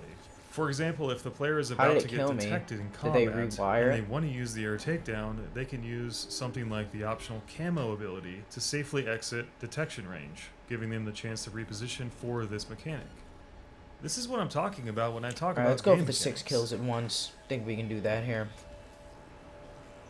It's Maybe not some just that the whale game oil, has an air possibly? takedown. It's Grenade? the fact that it's integrated around other mechanics, creating situational usage that's directly dependent on how the player is Hey. engaging with the game. Meaning, if the player Hey, is boys. smart enough and is good enough, they Hey, can do boys. some pretty crazy shit in this game, and it's awesome. This Hey, freedom boys. encourages creative, stylized gameplay, which is essentially another way of saying that Oh, there's a game lot of you. mechanic has depth. Welcome. Because if this air dash was, let's say, Oh, replaced there's by a button another one up prompt there. rather than Oh, being I'm so blessed. initialized by player awareness, it would simply be What just the another fuck was that? bad A rock? mechanic. And I could go on Got about the near 1, limitless 2, amount of 3, options in this 4, one game, but I think you 5. get the point. One Mechanics must dipshit not up only there, feel you good, but fucking piece combine of well shit. and interact or enhance with what the rest of the game offers. So does Starfield offer any game mechanics that have this built-in You dumb functionality? bitch. You're gonna Does get it. Starfield have any game mechanics at all? Well, the answer is not really. As the player in Starfield, you can essentially shoot, use grenades, use mines, which are This is a witch useless corvo! because no What the human fuck? enemy is ever going to walk up to you. They always run away or sit behind cover, or walk up and Does that smack kill someone him? in the head with a knife. Loot. And oh Yeah, my god, the it melee does. system in Starfield. I mean, Okay. is this 1999 here? There are essentially no melee mechanics Jesus at all. fucking Christ. No takedowns, no combos, Another no special terrible attacks, area and one for of the killing worst enemies. stealth systems I've ever seen in a game next side of Gollum. Not to mention, literally Jesus zero fucking interesting Christ. weapons to use. And a game that is set in the fucking Hey, future. dipshit. Like, Get your boys. nothing? Not even a I need distraction 6. system? No mechanics at all?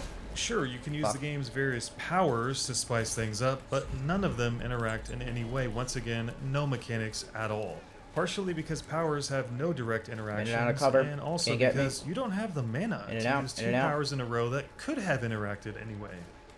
For example, Gravity Well and Sunless Space. You In fucking theory, dumb you can imagine a assholes. very Do simple you wanna fight? interactive combo Come using on. these 2 powers. All of you come. The player uses Gravity Come. Well to pull in 2 to 3 enemies. fuck.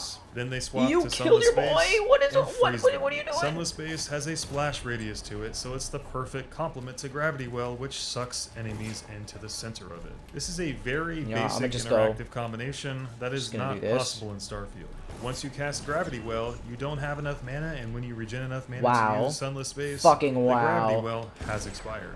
Now take for example another power which God, does this not is slow. synergize with Starfield's supporting mechanics. crossbow better? And that power is Grab Dash. Grab Dash is Starfield's dash, for lack of a Oh, better this is word. everything guess I it have would be is so prudent of me to fucking mention that slow. You don't actually get to use We this gotta go to a ability later until mission. You've unlocked it through story progress, which could be anywhere from 5 to 80 hours, depending on if you actually do the story immediately or fuck around for 3 weeks. This gating mechanism, in my opinion, is ridiculous, as is locking the Later ability Boys to Party. slide This or I've hover got to while get the firing kills. behind skill This tree area's gonna be progression, swarming the latter with of which guards. could take you an eternity because it's in the This final has tier to of the work. tech tree. Regardless, that's really not the point here. The point is that Grab I'm Dash fucking is not gonna blow implemented up a well as a palace. video game mechanic for They 2 have to come. reasons. One, it's jank. It feels awful. And this goes back to the integration that I previously mentioned. Grab Dash is not only clunky, but it has these weird, slow startup frames, making it feel really bad to use. There's like this little delay that's really annoying. It also feels weightless and floaty. Just because Grab Dash is an alien power doesn't mean we don't have to add things like screen displacements, body movement, and connects to make it feel physical. I get It's past just them, lazy. fuck 'em. But more importantly and secondly, using Grab Dash destroys your character's momentum, especially if you're airborne. In games like Cyberpunk, dashes are linked directly, at least as best they can, without making it feel too slippery with the player's movement. This means I you know can exactly be running or what I'm jumping, doing. hit dash, and then when the dash ends, your character moves at about the same rate as you were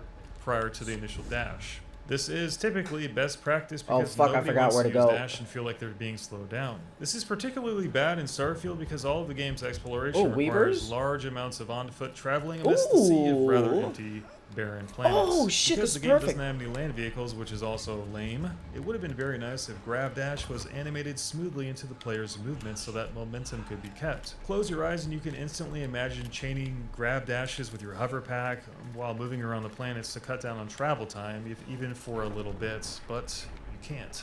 While on the ground, Grab Dash is also not implemented well, as when you use it, 6 you're enemies? automatically placed into the walking Who's blocking animation me? afterwards, even if What you're the fuck running was that? when you input Grab Dash. There were still guys on the floor. Grenade didn't kill him. I'm gonna hit him with a crossbow. This is one of those I won't subtle be able to stop indications that that. the developers of Starfield lacked foresight. In order to keep sprinting after you grab dash in Starfield, the player must hit the sprint key a second time, and if the timing isn't perfect, your character will not begin to run. And it's actually really hard to get the timing right. This is Perfect. precisely how it's set up with a 6 slide enemies key in as less than a well, second. causing the player to briefly Just had to stumble kill while some trying to poor get back weepers. into the running animation after the slide. I Cyberpunk made others 2077 kill 5 again of their solved this own 3 years ago. allies. In this game, I could have if the sworn player I did slides that when sprinting, already. V stays crouched I when the caused slide 5 is unintentional finished. This, in suicides. some cases, is Let me see how to exactly do what the player manipulator. wants, especially if he or she is playing sneaky. After all, you can imagine wanting to do something as simple as sliding into cover to avoid detection. But unlike Starfield, Cyberpunk knows that in aggressive scenarios, or when just running around the city, the player is going to want to dash while sprinting and continue sprinting afterwards without the need for another input, or without the game hitching the character's movement, because that's always annoying. And that's exactly what you can do. This setup is the best of both worlds to any player. A tool for stealth and a tool to keep sprinting momentum. With the animation That's either really way, creative. I linking hadn't thought of perfectly that. into each state. But that's not even the Interesting. best part. V can So actually while do they're shooting, I partial take slides, possession of. depending on I how slow much down pressure time. is put on I that take input. possession And of in this somebody. scenario, V will do a partial slide, and stand up, and continue running go right in front of automatically. their gun. One seamless That's pretty motion. cool. And this happens without any additional inputs That's from really the player. cool. And such is the case for the also often misunderstood bounce mechanic, which allows V to dash in midair and then hit jump the moment she hits any surface for a long jump, also known as a bounce.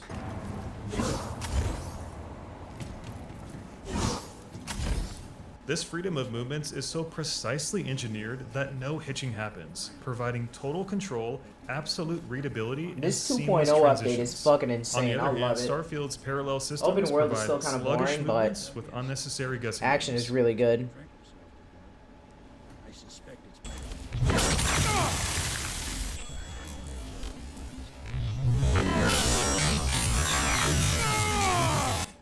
Lord Pemberton is a coward. And you poor Ah! Again, the dash doesn't have to be stylish, but it should be snappier and link up properly with the player's animations and movement options like sliding, which is also completely goddamn useless. These two movement options do not link up in any way. Speaking of the Shut the slide, fuck up, it's Sam. horrendous. You can only slide Nobody 2 needs you. feet and you can't shoot or do anything while you're actually in the motion, such as the common slide into reload option that many games have.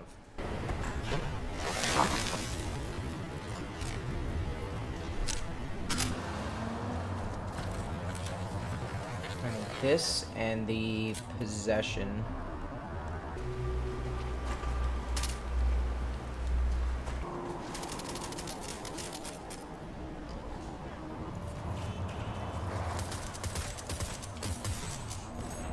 Shit, too late. It has quite literally zero utility in any way, and as it stands, I have absolutely Damn it. no idea why late. anyone would Shit. ever use this ability, especially in combat. Furthermore, there's next to zero weapon mechanics at all. In Cyberpunk, you've got all these interesting mechanics like smart weapons, ricochet, power weapons, vulnerability points for extra damage, and some subtle features built into the skill trees like partial charges on tech You? weapons that give various special effects. Not to mention the very basic mechanics of bullet drop in when front of shooting at you? long range. There's also various melee systems like throw weapons, executions, silent or lethal melee takedowns, body throwing, and even projectile parries with the use of swords. Again, I'm not saying that Starfield needs Okay, any I'm of these obviously mechanics. not well It needs versed its in own, this. but they Hold on, essentially boys, hold do on. not exist, and that's the point. Unless by some Damn it, too miracle I late. missed something, the only true Nope, gameplay nope, I'm mechanic not. in Starfield is the slow motion option when you use your jetpack. If you jump and aim down sights, you get this nifty slow-mo feature, which Shoot. is pretty useful for mowing down spacers, and it looks pretty cool. Shoot. 15 hours in when you make it to the Shoot, bottom of the what the tech tree fuck? again. Thank God the game has powers which don't dramatically change up the gameplay, but at least there's something, even if most of them are completely situational to the point where you wouldn't even bother using them anyway. Now, acquiring these powers is something I can rail He just Starfield shot on his until friend. the I end of still time, didn't but get I the won't bother you achievement. because everyone I can't knows it's one of the fucking most believe that. pathetic features in any game ever made. The truth is, I tried very hard to find anything cool about the gameplay in Starfield. This clip you're watching right now is about the most creative combat I've been able to come How up is with in that supposed Starfield, to and honestly, work? it's pretty boring. I don't They care go. if They past don't Bethesda notice games me have yet. lackluster It mechanics. has to be Don't so. tell me that's fine the because timing it's a has to be Bethesda so game. fast. Starfield is a modern AAA game that feels at best a marginal upgrade in gameplay from its last title. The shooting is at best a Oh. modest improvement from Fallout 76, but that is not the standard for AAA gameplay. Other You were AAA just about to games that do shoot. it Come best are the on. standard, which is What why the I'm pulling so fuck? many examples from Cyberpunk. I think as I have they're to get both the at fully heart stop time first-person upgrade. shooting games. And Starfield is flat out dull in every way in comparison, far beyond mechanics. That is because Starfield also just doesn't have any style to it. At the core, it feels Yeah. uninspired. Gameplay, presentation, personality, God damn it! or I need the character, full it just feels fucking generic in upgrade. You every gotta way be possible. kidding me. Cyberpunk drips me with see style. somebody You can else does taste it a different There's way. an energy to everything. It's immersive and intimate. The characters have grit. They're intimidating. They're oppressive and not cookie cutter or safe at all. Cutscenes are absolutely gorgeous, showcasing such rawness to the oppressive and dark side of the people in the story. And the gameplay is stylish and can be as fast, slow, or crazy as you want it to be. No matter what though, all the animations link up so buttery smooth, and just the basics like dashing creates screen displacement and visual feedback that's just so pleasing to the eyes. Weapons get affected by the movements with a subtle blur and change of angle to the weapons depending on which direction you dash. You can see your character's arms. when I you should have perform any gotten it movements. already You can by even now. look What the down and see the fuck? animation of your lower body. They're killing you can each change other. slides into parkour. You can air dash You in made any others direction, kill 5 of including their own backwards, and then allies. link those dashes into melee combos, hacking, sliding, air takedowns, as I've said before, offering so many options to install your own style into this game. And it's the small things too, like having actual healing animations when Weeper. you pop The your Weepers. stamps. The year is 2023 and Starfield does not bother with providing a healing animation. And don't say it's because you have a spacesuit on. Oh really? My character heals by telepathically communicating with herself? I didn't know my Starfield character had artificial communication implanted into her neurons. Blocky animations, boring conversations, stale writing, and lots of jank. Again, it's not that Starfield needs character because What? Cyberpunk has character, it's that Starfield needs character too. Starfield does have a couple cool features like audio and haptics that change based on your environment, but ultimately it just doesn't have any mechanics, big or small. No takedowns, no gore, the AI is pretty trash, favoring bullet sponginess only. Any weapon handling quirks are essentially gone, and Okay, the lack so of virtually what any this bullet guy drop did makes here- the gunplay extremely one-dimensional, even though there's also a tremendous amount of randomness with spread, which He's is a hitting them bizarre with combination. sleep darts. Oh.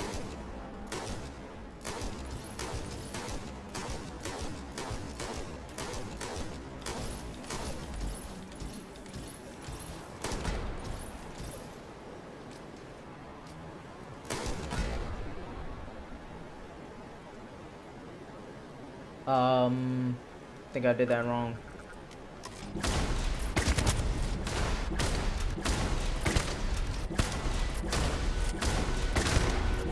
The thing that sticks out even more than the flat mechanics, however, is how the gameplay doesn't truly evolve much, and this was the deal breaker for me.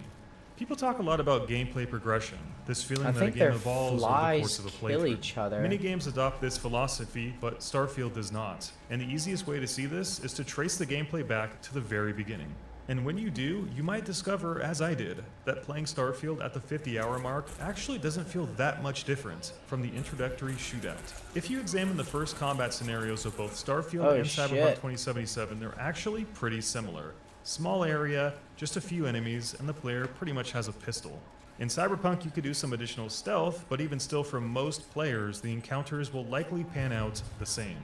But over the course, over the next 50 hours with Cyberpunk, you'll become a Night City god. All the tools and all the mechanics you're given will dramatically and fundamentally change your playstyle in And now so put many him to ways. sleep or And the something? gameplay will fundamentally evolve to something that is barely recognizable to the first gig with Jackie. In contrast, Starfield feels no different from the start of the game to the end.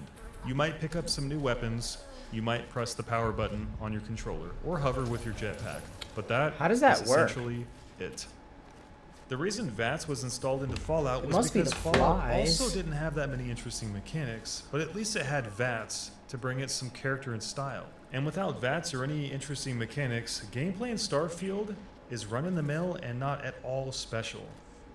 Part of me enjoys space combat more than the gunplay. It's actually pretty fun even though it's very basic. And I do appreciate having thrusters and the speed wheel for optimal turning on the left side of the HUD. These are two solid features, and if used correctly, a la being a mechanic, you can go from being a floating box of junk with a big target on your back to a zippy and nimble starship capable of running down enemy aircraft depending on how you build your ship. The power allocation controls, however, were really poorly implemented and desperately need to prompt a slow motion effect when you begin to mess with it. Time dilation would be a perfect fit for both PC players and console players. Or if it was a design issue, how about one hotkey per power slot? Because it's really hard to manage all three of these mechanics at the same time on very hard difficulty when you're on the verge of death at every moment. Not to mention having to reach across the keyboard for the default healing hotkey makes it even more frustrating.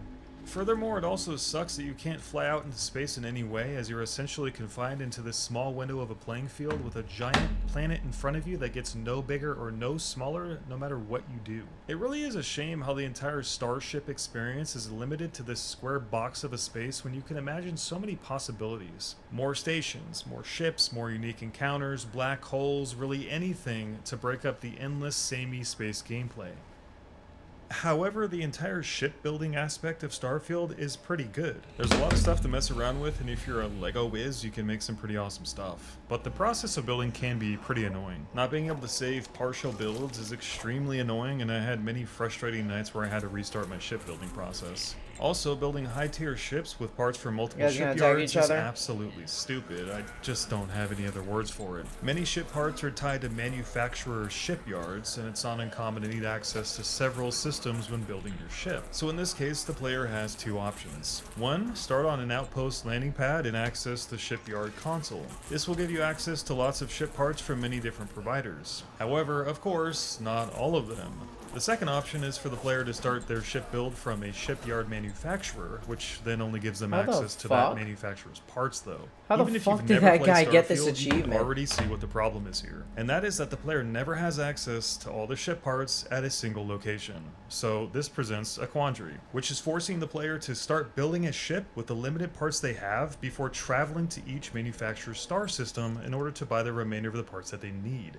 But in Starfield, you cannot save partial ship builds. So what the player then has to do is one of the dumbest things I've ever seen, and that is that the player will have to build an entire ship using parts that they will eventually have to replace with parts that they will buy in the future. And this creates multiple problems, such as the hassle to the player, wasting the player's time, and having to spend more money than you would by having to replace those parts. Logistically speaking, when building your ship, you will have to magically determine the exact specifications for each part as well, making sure to place the temporary parts into the ship build with the right slot connections, as if they would have had the slightest idea of how those future parts would connect to their current interesting. ship build Okay, anyway. okay, hold on. Habs have different configurations.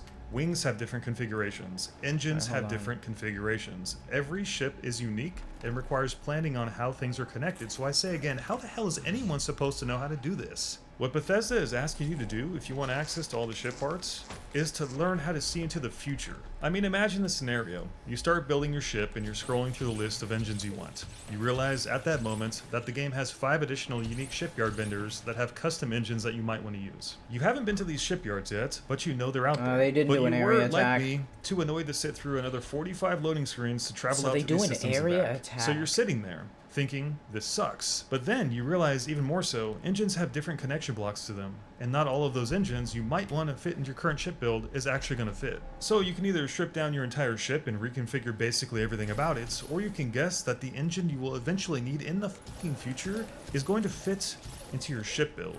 Knowing the this, fuck? you could at this point travel How to did I each get shipyard that? and inspect every single engine and write down the Alright, configurations whatever. one by one. But that They would knocked be the beyond 5 of them annoying. out so Or that you they could did an cross your area attack, fingers and apparently. hope for the best. If Alright. this seems bad enough, the shittiest part is, if you somehow guessed right for this one part, then you will have to do this entire process all over again me do for the next Harm's Way. future part What the that you fuck is will that? or will not need. What if you plan to make a ship that has parts from 4 different vendors? I mean, can you imagine the headache? Again, you have no clue, because you can't see unique vendor parts that may or may not be better than what you currently have. So what are we supposed to do here, Todd? Make a bunch of ship shells that will then later salvage and waste money on and just pray everything we need from each vendor magically fits? Is anyone else flabbergasted at the way this was set up? Why not be able to purchase those parts from the vendor and then store them in your ship? You know, take them back to your landing pad, unload the cargo, and make your new ship right then and there? How is this not a feature? Or let us buy the blueprints for a high price and make them accessible from our landing pad. Or just have a quest in each major city that grants you access to shipyard uniques from your outpost if you finish it. Like, this is really, really terrible game design supporting an otherwise very well-made feature. No matter what though, it does really suck that the balance of ship combats is really, really bad. Unless you rush to a top tier ship and spend all of your skill points in starship upgrades, very hard difficulty is virtually impossible in Starfield. If we're being honest, Bethesda has always been quite horrible at adding different difficulty levels to their games, and at this point I'm surprised they haven't just scraped the difficulty slider altogether because Star Combat is way, way too hard on the Oh highest difficulty shit, setting. that's You're at clever. the mercy of simple Okay, math, okay, I get overwhelming it. numbers and aimbots. I could Just possess like an the ground enemy and combats, walk him the into the wall difficulty of is, light. again, inflated through That's sheer beautiful. hit points, not any unique mechanics or scenarios at all. And all the enemy ships essentially function the That's same, with excellent. the player getting I bombarded love by that. hit scan targeting and with no ability to use Alright, you're gonna flares get or the counter wall of light. missiles. Trying to boost or evade during those situations doesn't always work. The whole process gets a little bit better when you unlock targeting, but by and large, the advanced difficulties in Starfield are just not balanced in any way.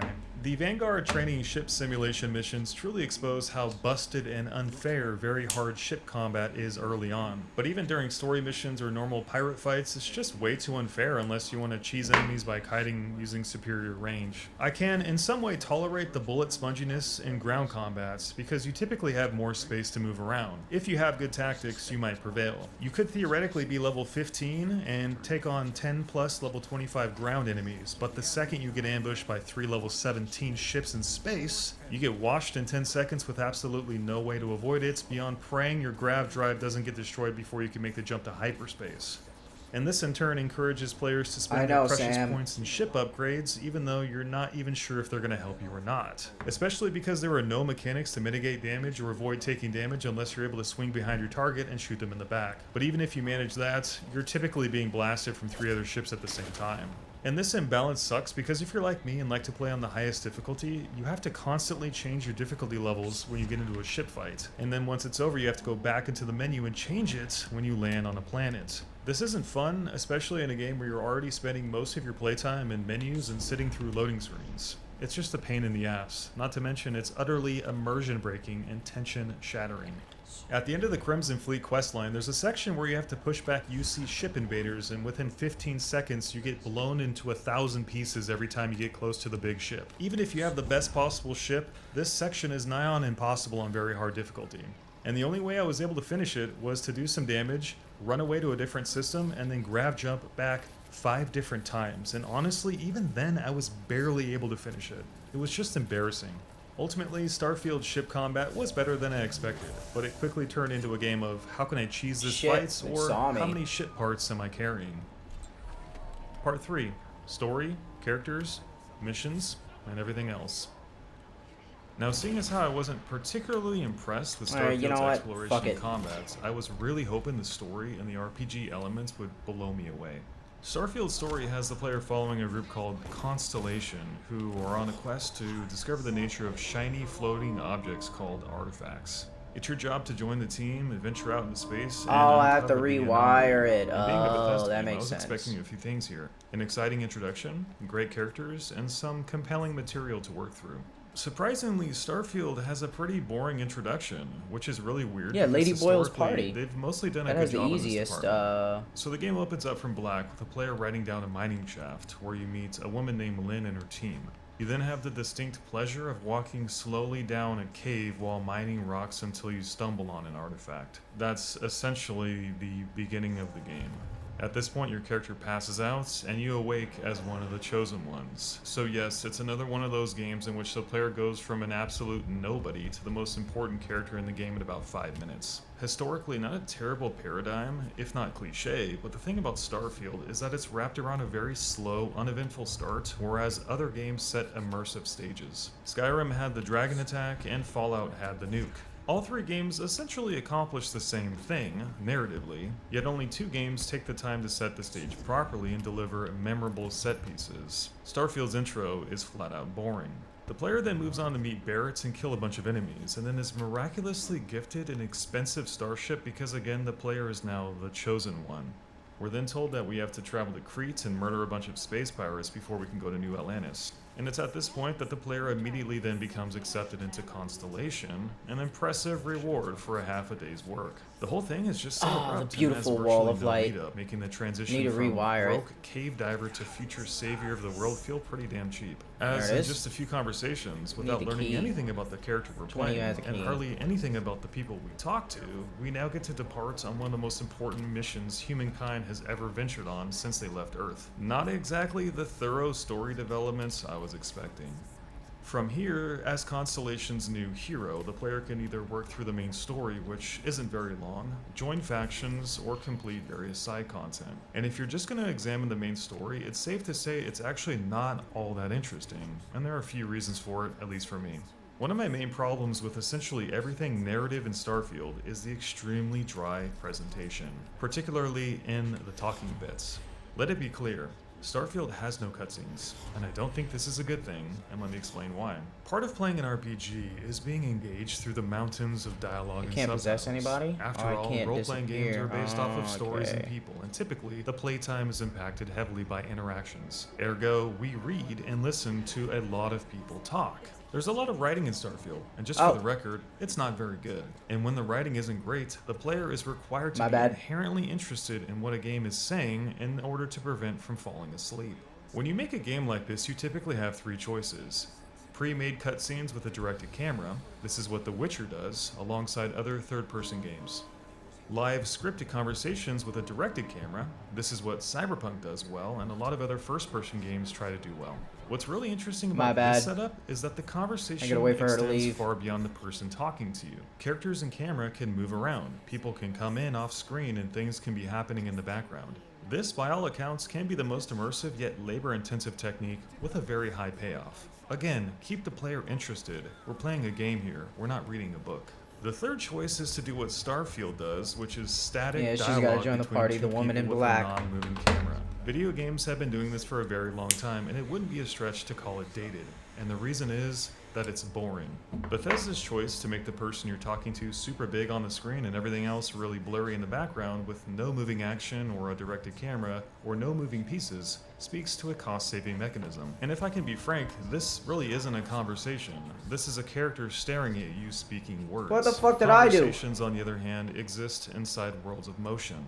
Here's an interesting, engaging conversation in Cyberpunk 2077. A defeat. Fais chier. Getting done here. Duh. Place your bets, please.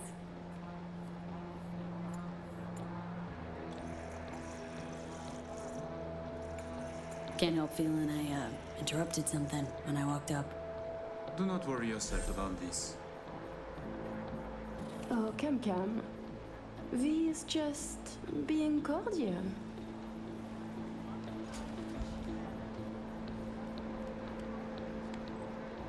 N'est-ce pas, V?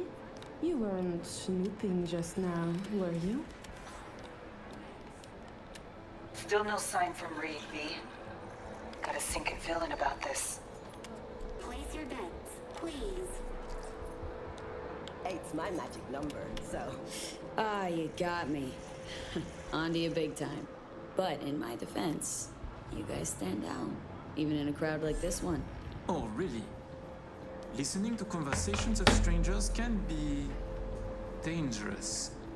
Sometimes you can hear more than you can handle. Listen, Reed's MIA for now. Can't wait for him. Gotta do both scans on your own.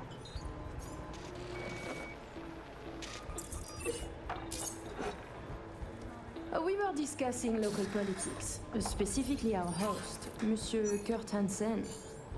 Big fish selling big guns for big money. Yet here you have celebrities. Politicians, even the chief of police.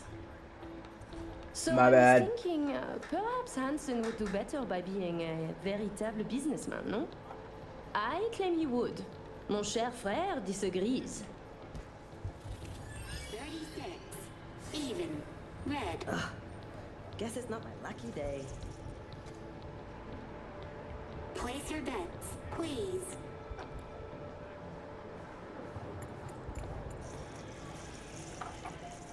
Who is Kurt Hansen really? A crucial question. Tread carefully with that duo, V. Fuck. Psychoanalysis a hobby of yours? And here's a conversation in Starfield. They could stay here. Temporarily. But it'll cost them. Quite a bit, too. Oh, my bad. Goddamn. What if we help them get out of here? Outfit their ship with a grav drive so they can find a new home. We could even lend our engineers to help and give their captain an updated star map. What do you think? Sounds costly. We can't absorb that cost, and it's unlikely they even have compatible currency, let alone enough for the transaction. Someone else would have to foot the bill. Here's probably Starfield's most ambitious scene. We came here in good faith. Now honor our previous agreement. You either figure out a way to give me what I want, or I walk out of here right now.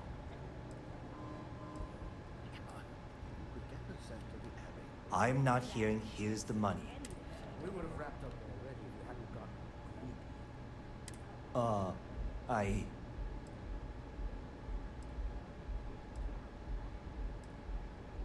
All right, you win. Hand over the money. This thing is all yours. Well done. Some high-pressure tactics, but we got what we were after. Time to go home. Why did they notice me when I came in here?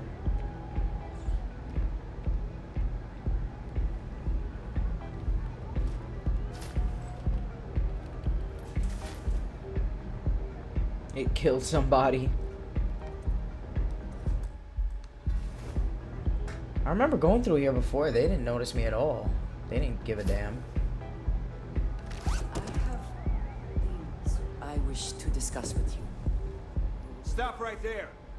You're... Ah. Slayton must have been the original owner. We don't need to do this. All's fair on Neon.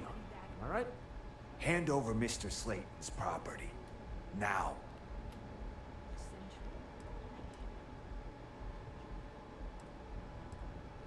She must be coming down soon. Here? Yes. This armed thug was trying to steal our belongings. I'm going to need you to back away from our VIPs. Now. Where is she? Fine, but you can't stay in the Astro Lounge forever. Is that her? That's Nicholas Slayton's already got your number. Here's a comparable What's the negotiation name? scene in a game that was released 3 years ago. Here to see Royce. We got biz to transact. Mr. Royce is busy just now. You'll deal with me. You got a bot. Model MT0D12. Called the Flathead. And? The hell you care? There she is. Guy I represent already paid Brick for. Did I I'm rewire just here it? for the pickup. I can talk direct to Royce if necessary. Nah, you talk to me. Name's Dum Dum. Oh, I didn't. Planet.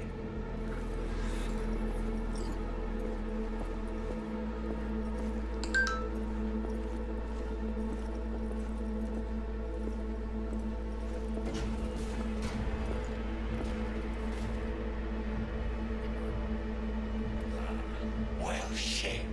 Goes for you I too. think because I was crouching, I was being sneaky. This so fucking hard? Fucking ass on the fucking couch. Make me. There she Thought is. you'd never I ask. need you to exit, ma'am. See your ass down for a planet bullet in your skull. Jack, sit down. Thank you. This ain't gonna end well, but... Shit. Well, all right. Come on. Gotta lighten up. Take a hit.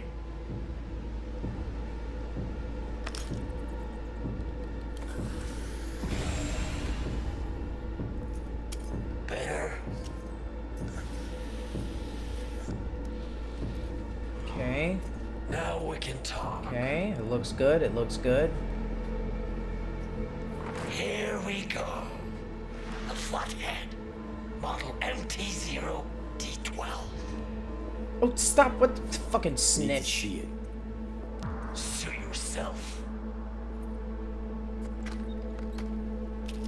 Fucking tricked out this thing. Dynamic thermal optic camo armor. Full cognitive immersion with a Raven controller. Pimped out prototype actuators made of titanium, vanadium, Kevlar composite. And watch this. Fully integrated Link 2. So Did I redo? Did I cut the alarm too? Ceilings. Could lose your Hope I lunch. did. So what you think? Yep, we'll Yeah. take it. Pretty sure. Yeah. Let's see your cred. Brick got it. It's all paid up.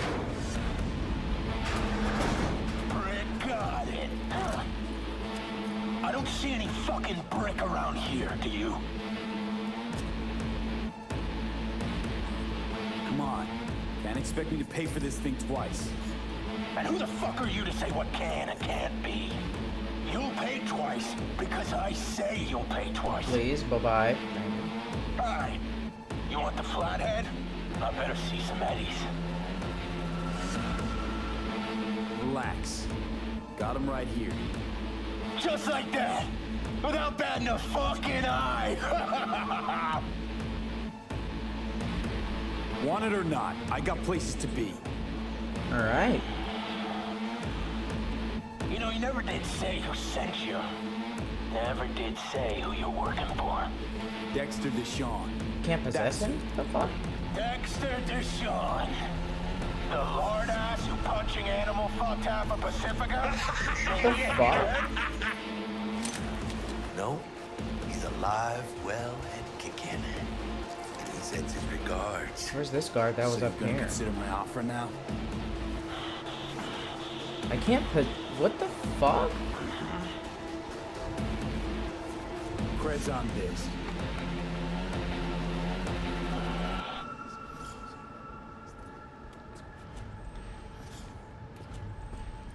Possession control.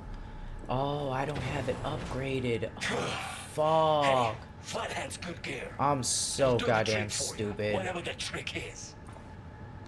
Shit! Shit, shit, shit! Shit, got him, Dexter! They're breaking in! So let me try to do the wall of light. I forgot when I got possession. Where's they going on?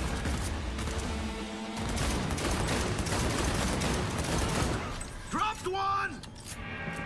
The scenes simply speak for themselves. One game is interesting, and one game is not. And one game has a lot of variance in how scenes play out, Do I have it and here? one game doesn't. I think I did. These dialogue pieces in games like Cyberpunk with their lively backgrounds and animated motion cap with all the moving pieces are just incredible. One of my favorites was this one with Johnny, where in the background you can watch a perfectly choreographed game of one-on-one basketball. Starfield's conversations, on the other hand, always look like this, for the entire game.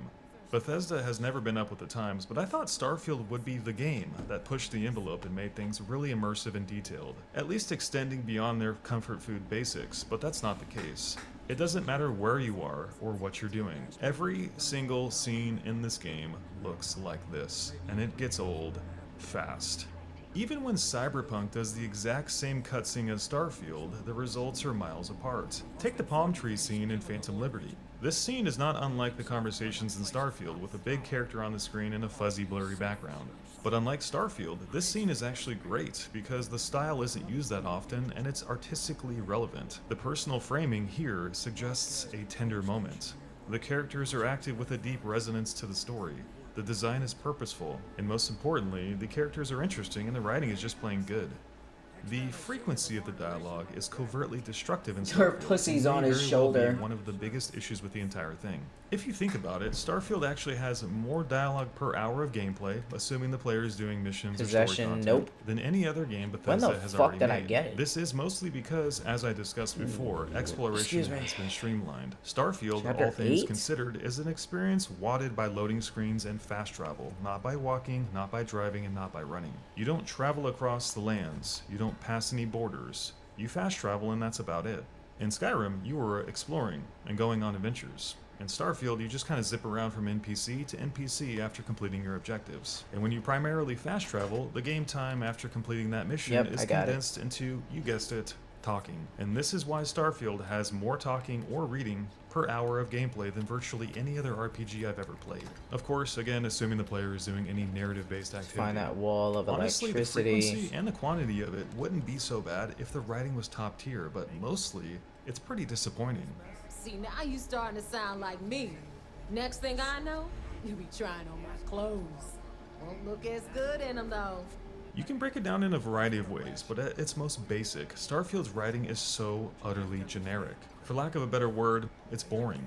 The game simply doesn't stand for much. Characters are afraid to say bad things. In fact, I don't think I've heard the word shit in my entire playthrough. It's almost like the game is rated for kids or something, even though it's not. There's nothing edgy or controversial or even barely contentious. Yeah, not every game needs to be dark or edgy, but it really should have an identity. Starfield is a squeaky clean, I'm pretty sure there's a family-friendly, wall of all-you-can-eat electricity buffet, here, and its yeah. ability to commit to a subgenre I don't know if I is can crystal rewire clear. it, though. Starfield will never say anything or show anything that will offend you or piss you off, and what's left is a lukewarm and rather meekish game that lacks any sort of personality. Starfield doesn't need hookers on every corner or junkies shooting up crack in every alleyway, but even just a modicum of adult sleaze or at least subject material would make the game a lot more interesting.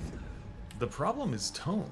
It's like the writers at Starfield were told to behave and tone down practically every facet of their Motherfucker, word you looking choices at me? and general What is attitude that? of conversations, to the point where it's practically trending on the lines of Disney territory. Truthfully, I never met anyone who had remotely anything interesting to say at all. Everyone is generic, inclusive, and most of the sci-fi tropes are very derivative. Nobody has any grit, no one is twisted or evil or maniacal, yet at the same time, the wit from Fallout has been removed too. Thus, both emotional extremes There's seem to the be wall of missing. electricity. Even Starfield's Wait, where? bad guys, like the Crimson Fleet, Where is feel it? like angels next to some of the crazy Is it? fucks in Cyberpunk. Do they have a wall of electricity? No character, and I mean none, stands out as that iconic video game character. There's no Jackies, there's no Nick Valentines, no. and there's certainly no Geralts or Ellies. Fuck. Here. In fact, I would go so far to say that I could barely Alright, remember the last anyone's mission name it in this is. game without The last glancing down chapter. at their nameplate Fuck. during conversations. Part of me thinks it's because they aren't eye-catching or stylish, the designs of the characters at all. But I think it mostly comes down to the timidness of the dialogue and the absolute absence of any personality. And it's really telling that a I gotta game get that to has that so much control dialogue room. barely manages to say anything at all. Find the key. Not to mention a game that has such a large amount of characters that ultimately have no character whatsoever. Even the places Shut that the they fuck could up, have Samuel. easily made things more interesting, they didn't. And they failed to even try, especially in the art direction department. For example, the city of Neon. It does look nice, but that's about it. Neon doesn't come anywhere close enough to capturing that cyberpunk vibe, even though written in the lore is a dark, dystopian pleasure city juxtaposing the story of a hopeful future. Neon should be the shady, shoddy, dark Maybe I could do place with the that you'd power be afraid to pylon. walk out on the streets at night, where crime and all That'd sorts be of good. ugly things happen, and where you see the fucked up part of humankind. But in Starfield, there's none of I've that. done that plenty of There's no times. sex, there's no nudity at all. There's no prostitutes, nothing edgy. I gotta no do that filth, wall no of circuitry grime up to the there. Underbelly. It's a PG-13 version of a city portrayed in writing as a gang-infested cesspit. Not a single tit or ass cheek exists in Starfield, not even in Neon's nightclub, which is also extremely disappointing in more ways than one. Get some Aurora and let loose! Come on, dance! Go crazy! It's like Fortnite.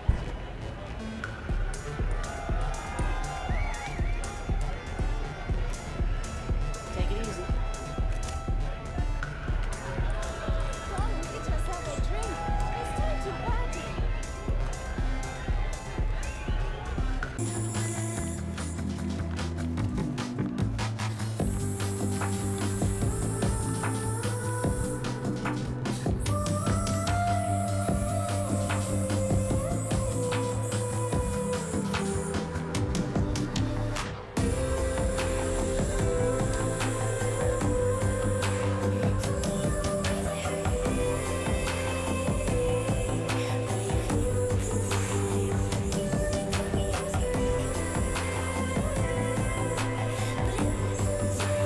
No, you don't.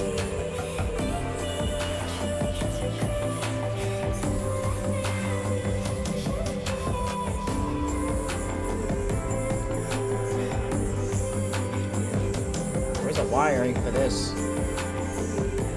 I can't.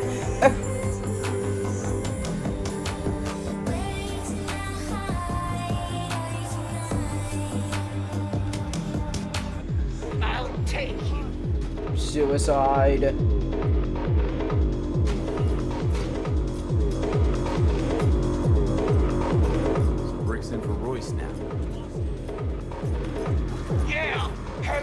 abandon all foods. Probably thinking Brick will be grateful, huh? Hey! What, that would disappoint me? Oh, I forgot. No, and Brick's not in a position to demonstrate feelings of any kind.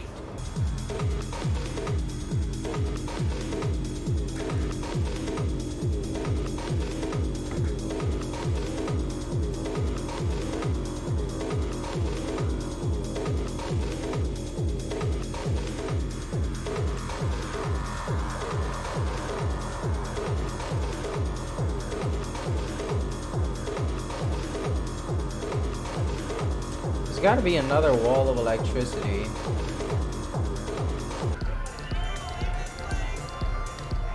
Going from Night City to Starfield was one of the most jarring experiences I've ever had in What are basically these every secret department achievements? in role-playing, I might characters, just start a and new story. game and get powers for that. Part 4. Wrapping things up.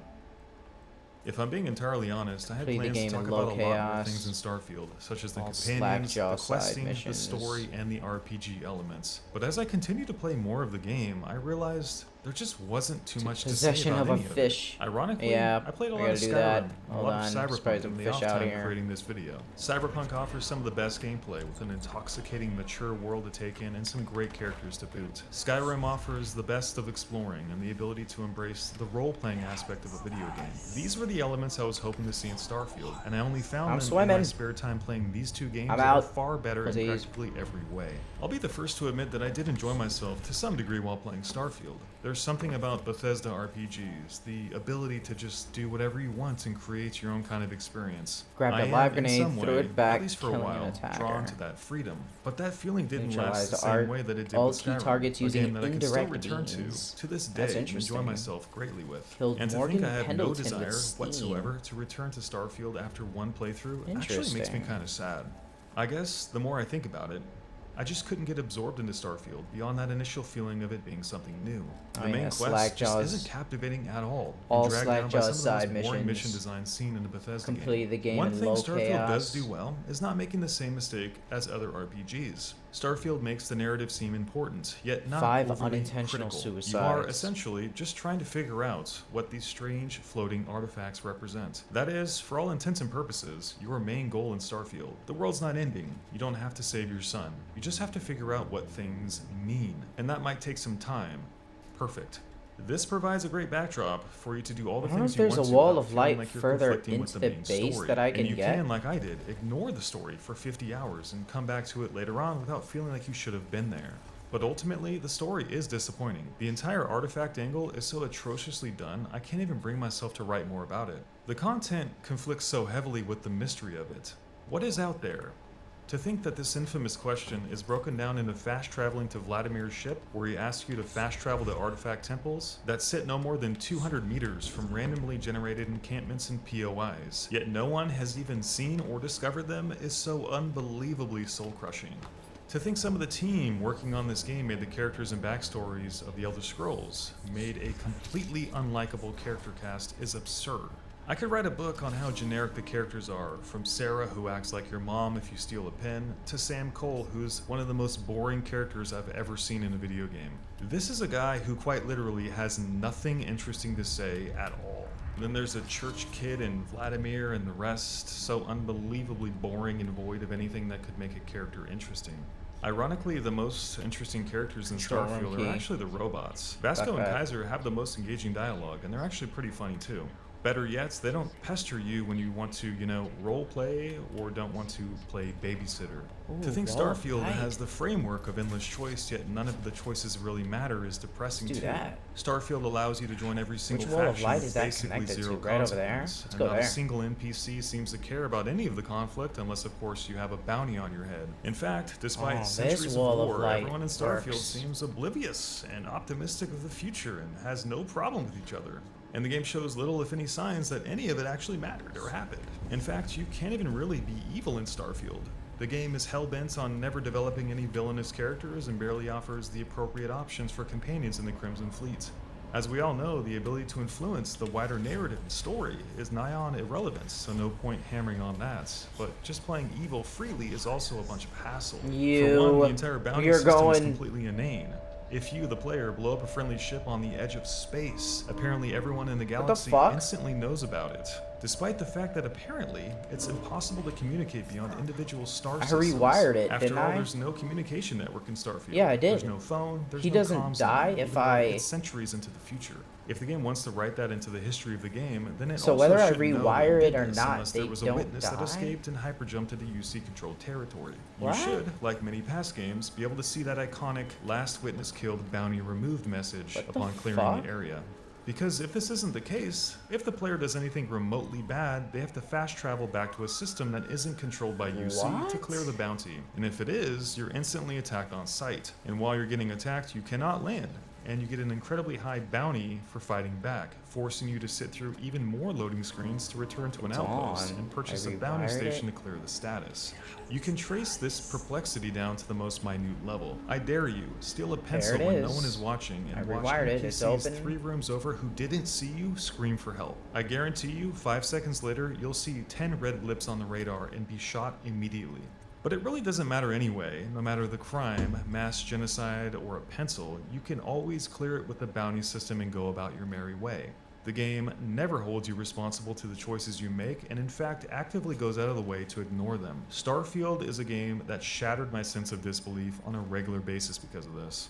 And on the same token, if you want, you can also marry multiple people. In fact, every single person in Constellation at the same time if you want to, so long as you commit to Andrea first. For example, if you marry Sarah and then you marry Sam, none of them will ever acknowledge anything.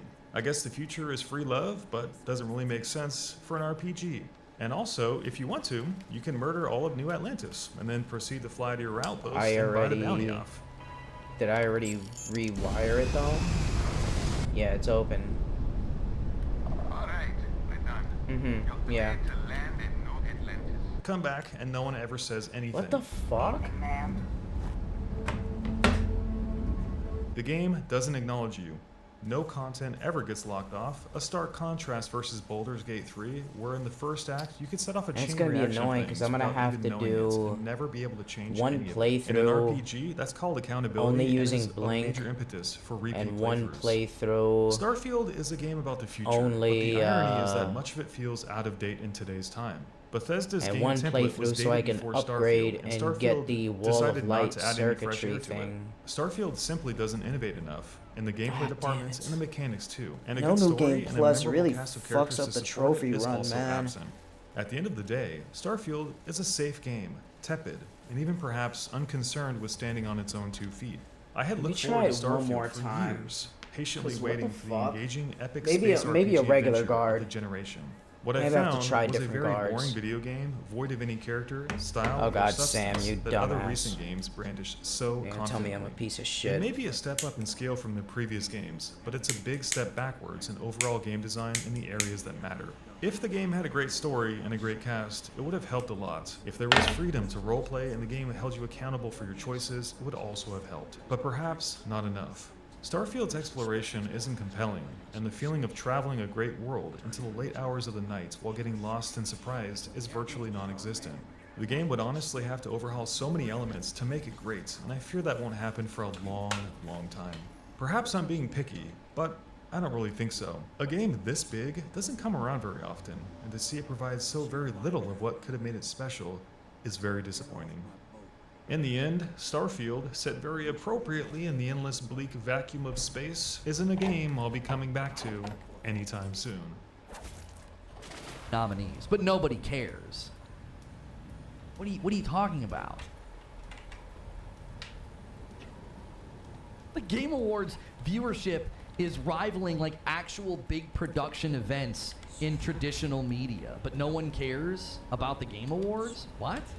What are you even saying?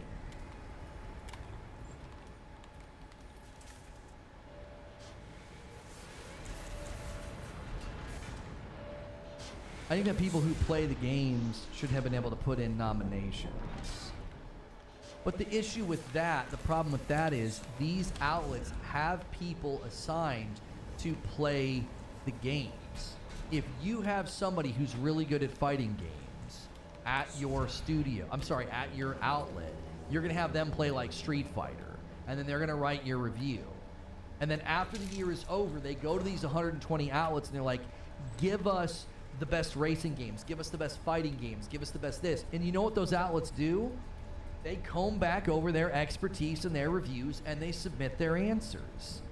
This idea that, like, well, it should only be people who have played the games. Again, there are the people out there. I know they're out there because I've seen them in my own feeds trying to give me grief. Okay? Nobody cares, but according to Keeley, initial numbers, yesterday we had a 73% year-over-year increase in voting users for the Game Awards. But nobody cares. But there were people, and there are people that give me grief on this. They're like, but you haven't played the games. Okay, so what you're saying is you can only vote and determine on every game in every category if you played every game that came out this year. No, I'm not saying that. Yes, you are. You just don't understand logic. The logic would dictate that if I can't speak on the games because I haven't played them, well, then neither can you. Oh, no, I think these are the best sports games. Did you play every sports game that came out this year? Well, I think these are the Game of the Year nominations because I played these games. Did you play every single game that came out this year? No? Then you don't get to talk about it. According to your own logic and your own sort of gatekeeping, who can talk about this or not, because they trophy check on Twitter like a bunch of unwashed incels. Like, that's what they do. They check your trophies to be like, well, did you get a platinum? Well, then you can't talk about this either. The only person qualified to talk about Game of the Year, best driving Game of the Year, best sports game, is somebody who has played every single game that has come out this year, because you may have missed a good one. You may have missed the best one.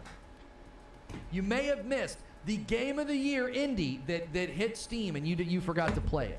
So unless you played every single game that came out this year to completion, then you can't talk either. Do you see? It's not about how much you have played or maybe I can or how many games I have played. Walk off the edge with them. They literally go to 120 gaming media outlets and they say, fuck, I can't walk off the edge? Think? You're in the business of playing and reviewing games all year long. Do some outlets rush their reviews? Probably. Do some outlets give games a fair shake? I'm sure that happens. But when you go to over 120 outlets, you're generally getting a picture of where things disappeared. Of where things landed that year. See if that works on this guy. It's why it was super easy to open up OpenCritic and say, yeah, I think Game of the Year this year is going to be Alan Wake 2, Baldur's Gate 3, Spider-Man 2, Resident Evil 4 Remake, Super Mario Brothers Wonder, and Zelda. That wasn't difficult to do. It wasn't. It wasn't like picking lotto numbers. It was like, these are the ones at the top.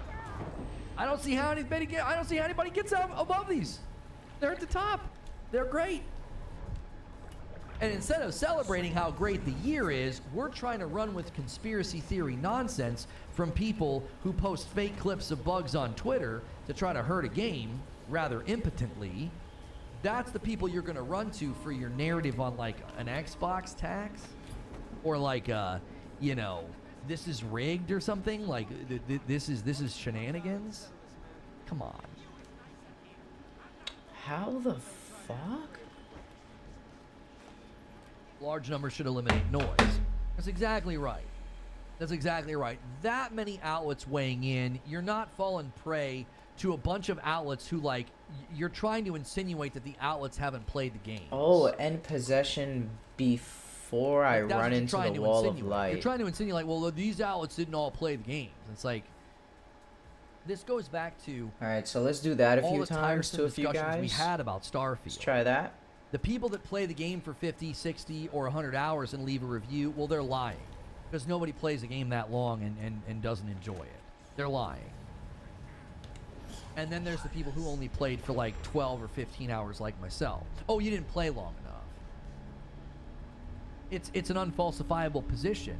Nobody can give Starfield a bad review. Can't. Because if you stop too soon, you didn't play long enough.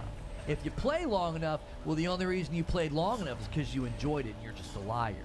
Because everybody plays games for hundreds of hours, then gives them a bad review or a measured review where they give it like, I can't recommend this. Everybody does that because they're that committed. That they're a really, really dyed-in-the-wool hater. I know so many people like that. It's like pathological behavior. You actually think people have done that. Can't sprint. 50 to 100 to 200 hours. Only then Speed turn run around to and the say they didn't wall like of the light. game because You can do it. You can do what? it. You can do it. Is it some grand conspiracy? Is somebody paying that person to do that? All right. To be fair, why would you play a Let's game for check hundreds of hours the if you're not autosave. enjoying it?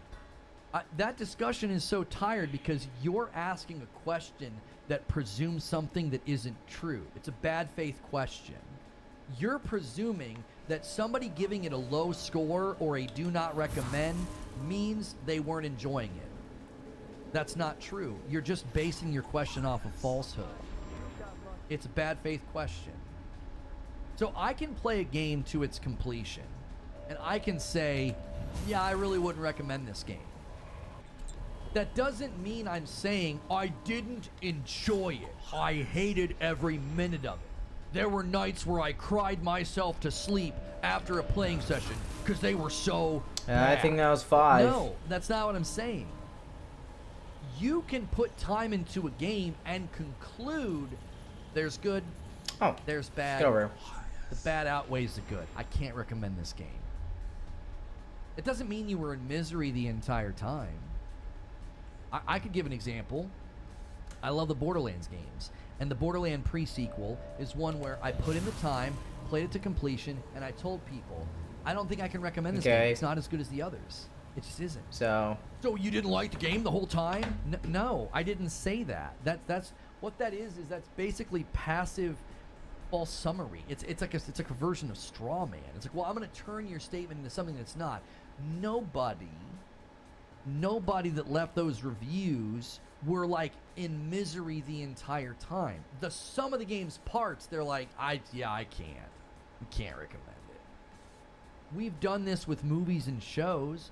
You've watched an entire season of a show and you're like, ugh, that just was not very good. Well, you actually watched the whole season and you didn't enjoy it. It's like, come on, that's yeah, we I'm do this doing with that. all sorts of other media. The fuck? We accept someone's review. We don't call it into Or question. is it?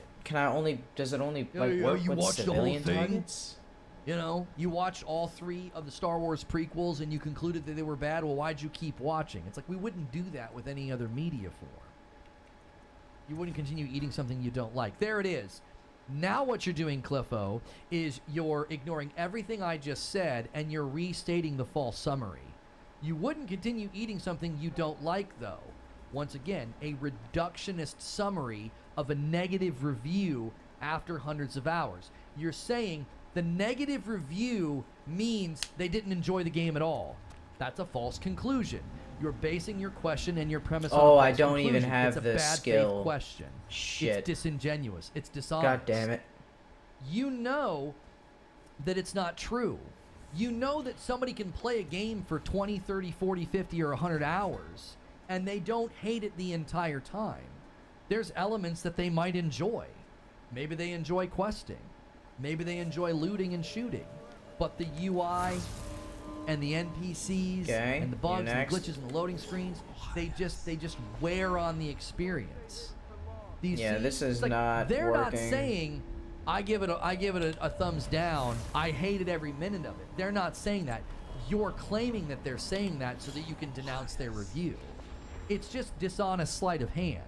It's like this person writes a substantive review after hundreds of hours, and you're like, yeah, who plays a game that long and doesn't enjoy it? And it's like, that's not what they said. It's just trickery. It's dishonest. I don't respect it. It's a form of reductionistic, like, it's disingenuous. It's like that's not what anybody is saying about the game. I've never seen this with any other game. I've never seen a game where people are like, no one plays a game at length and leaves a bad review. Yeah, What it's the more frick than are you 5 talking guys. about? People do that all I the don't time. know what's going on here. People do that all the time. Yes, I am covering the Nintendo indie thing. I am. People do that all the time. They play a game at Tried it length with the and guns, they give with it the a wall of negative light. review. They're like, yeah, no, this is not a very good game. And no one has ever looked at bad review scores in Steam or anywhere and been like, oh, but like playing like this weird game of Clue. We're like, did they play it enough? Did they play it too much? Did they play it too little? Is this review legitimate? It's like, we don't do this with any other game, dude. I've never seen this before with any game. Oh, I have to do it all in one nobody run. combs over the reviews to be like, Okay. well, see, this guy played Hold for on. 66 hours, and I just think that that's absolutely I could have unreasonable. sworn No I one's gonna did play that. a game for 66 hours. I got these two and then give it a guys. bad score. Oh, wait, What? hold on. Yeah, I had one guy in You control new to already. video games? Let me just make sure. It's easy to play something, find enough to keep playing, but not recommend it to others. Oh, for sure. For sure. Like I said, the Borderlands pre-sequel. Like, Yeah, I have one guy didn't here. know that I was gonna fundamentally find the game disappointing and not recommend it until I got to the end, and I was like, yeah, I wouldn't recommend this to Borderlands fans. It falls short. Don't worry about him. I'm just going. It break, falls short. lunch Now, break. nobody could turn around and be like, well, that review's not Two. legitimate. Nobody plays the games all the way to the end and then doesn't recommend it. Oh shit! People do that all the time. You're creating new rules that I've never seen created before in the gaming world because of a bias. It's like, well, you're convinced it's a great game, so there's no way anybody played it at length and actually thinks that. And it's like, well, of course there are. There's plenty of people who play games all the way through. 1, 2, They're 3. Like, yeah, I just didn't think this game was very good. 4. You know, ultimately, when you go to reviews, what you're doing is you're reading someone's opinion, you're reading someone's experience.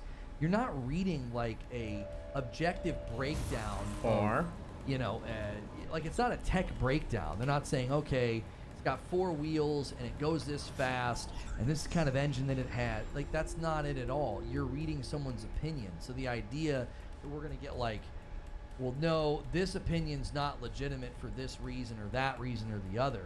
It's like, what's more suspicious is the fact that you're on some goal to create some false narrative. Like the false narrative that Starfield got bad scores because it's a bad get it. port. Get another one. You're saying that to pander to your audience. You're not saying that because that's Get over here. genuinely true. Game has bad middling scores everywhere, and when you read the reviews, I've never seen a bad port get bad reviews from people who have played for hundreds of hours. Bad ports don't get played for very long.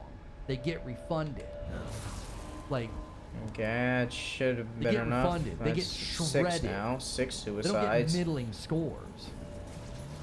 Shit. They don't get people to play for hundreds of hours. They play for a couple hours. They're like, this game runs like trash. They refund it, and they're on their merry way, and the score goes into the toilet. The rest It's not of you even guys. good or bad. It's whether you would No recommend more? it to somebody. Fuck. I like Long John Silver's, Oh, the but I would tower never killed recommend him. someone eat there. Alright, I don't know what's wrong Right, with that's this the other achievement. I've thing. caused You could play so the many game accidental for 100 suicides. hours and be like, I don't know what the fuck is yeah, wrong. There's good, there's bad. I had fun. And I have to start the game I got 2 frustrated. extra times It's kind of a from mixed fucking result scratch for and the rest you of the fundamentally achievements. conclude you're I guess I like, could get the Sokolov achievements. I don't. I Grab can't the live recommend this game. grenade. That's not bashing it. like that's Enemies not bashing. hardly ever throw That's grenades not at even me. saying that it's a bad game. That's just saying I can't recommend it. Like there's just very, very specific things that I think get lost. Play the game in low when we get into chaos, this all weird battle slapjaw of like, side missions. well, we're Yeah, paying all of this is Xbox gonna tax. need a new It's like, game. no, you just haven't played enough games this I year. don't think I'm down for that. Did you play Hogwarts? Did you play Jedi Survivor? Did you play Final Fantasy 16? Did you play 37. Spider-Man 2? Did you play Alan Wake 2? Did you play Baldur's Yeah, Gate 3? 60% of the I played base all game. these games, and they all have, alright with I that. think, something about them that I'm like, yep, I can see why people praise this game. You can see why people praise this game. Like, you can read reviews about a TV show or a movie, and you've not seen it yet, and you're like, yeah, I'm pretty sure where Some this other game's gonna- trophies this probably movie's gonna bugged land. too. Like when the reviews Never started know. dropping for some of the late I'm stage fucking Avengers bullshit. movies, you knew, you were like, That was yeah, fun. these movies are going to be great. They're going to be a good time. They're getting great scores. I've watched all the ones up to now. Like, you as a movie goer, you have a framework of understanding. Like, we as gamers have a framework of understanding of games that when you see review outlets landing in a certain place, you're like, oh yeah, this game's got to be good. This game's got to be good.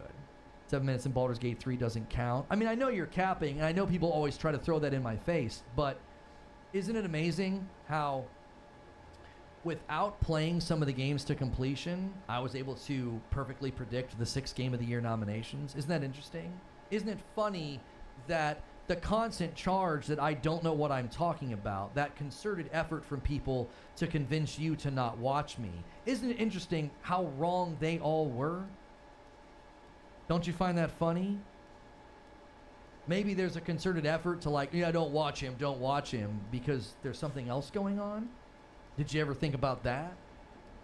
It's Jag not hard Alliance, to look what at the is gaming this? world and make approximations of where Turn-based, games no land thanks. in their value. That doesn't have anything to do with your enjoyment. It doesn't have anything to do with your enjoyment. You can get an approximation of value for a fighting game. Stray You're like, Souls, wow, god damn this it. fighting game is scoring great. It's not a This kiddie fighting game. game's probably going to win an award in the fighting category. And you could never touch the game. Rise You're of like, I don't Kong really play Skull fighting Island. games. Still selling for 50 Does bucks. that make sense? Like, you don't even How have does- to how enjoy does the PlayStation genre. allow You don't even this? have to play the game, and you This can should say, be oh yeah, that illegal. game's probably on its way to a nomination. Look at what everybody's saying about it. You don't have to like Peaky action Blinders. movies or comedy movies to know, hey man, that movie's doing really well. It's probably going to get some nominations. You know?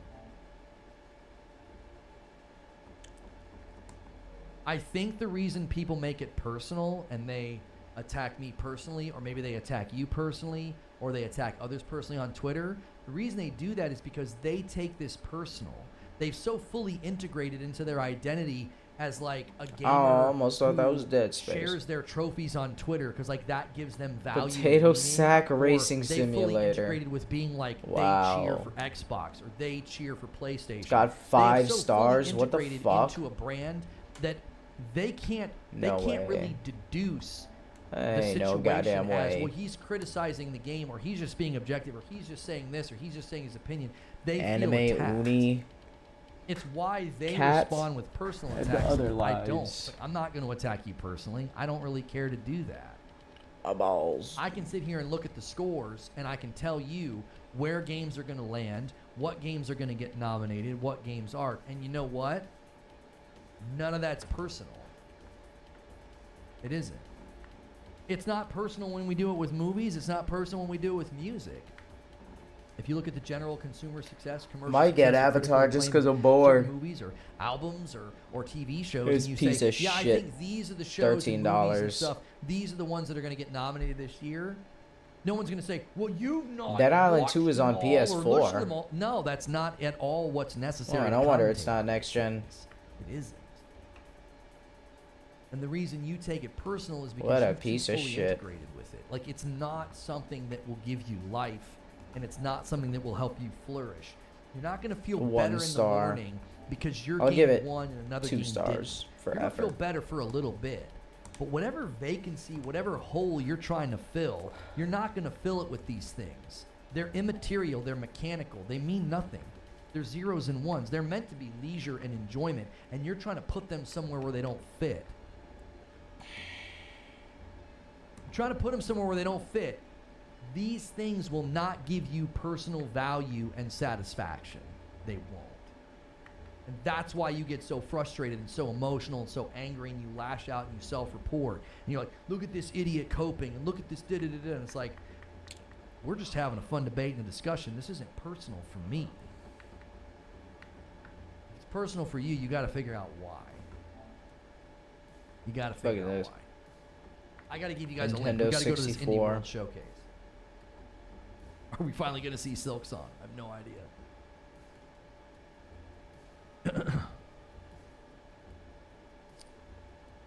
Everybody's hoping. Everybody's hoping.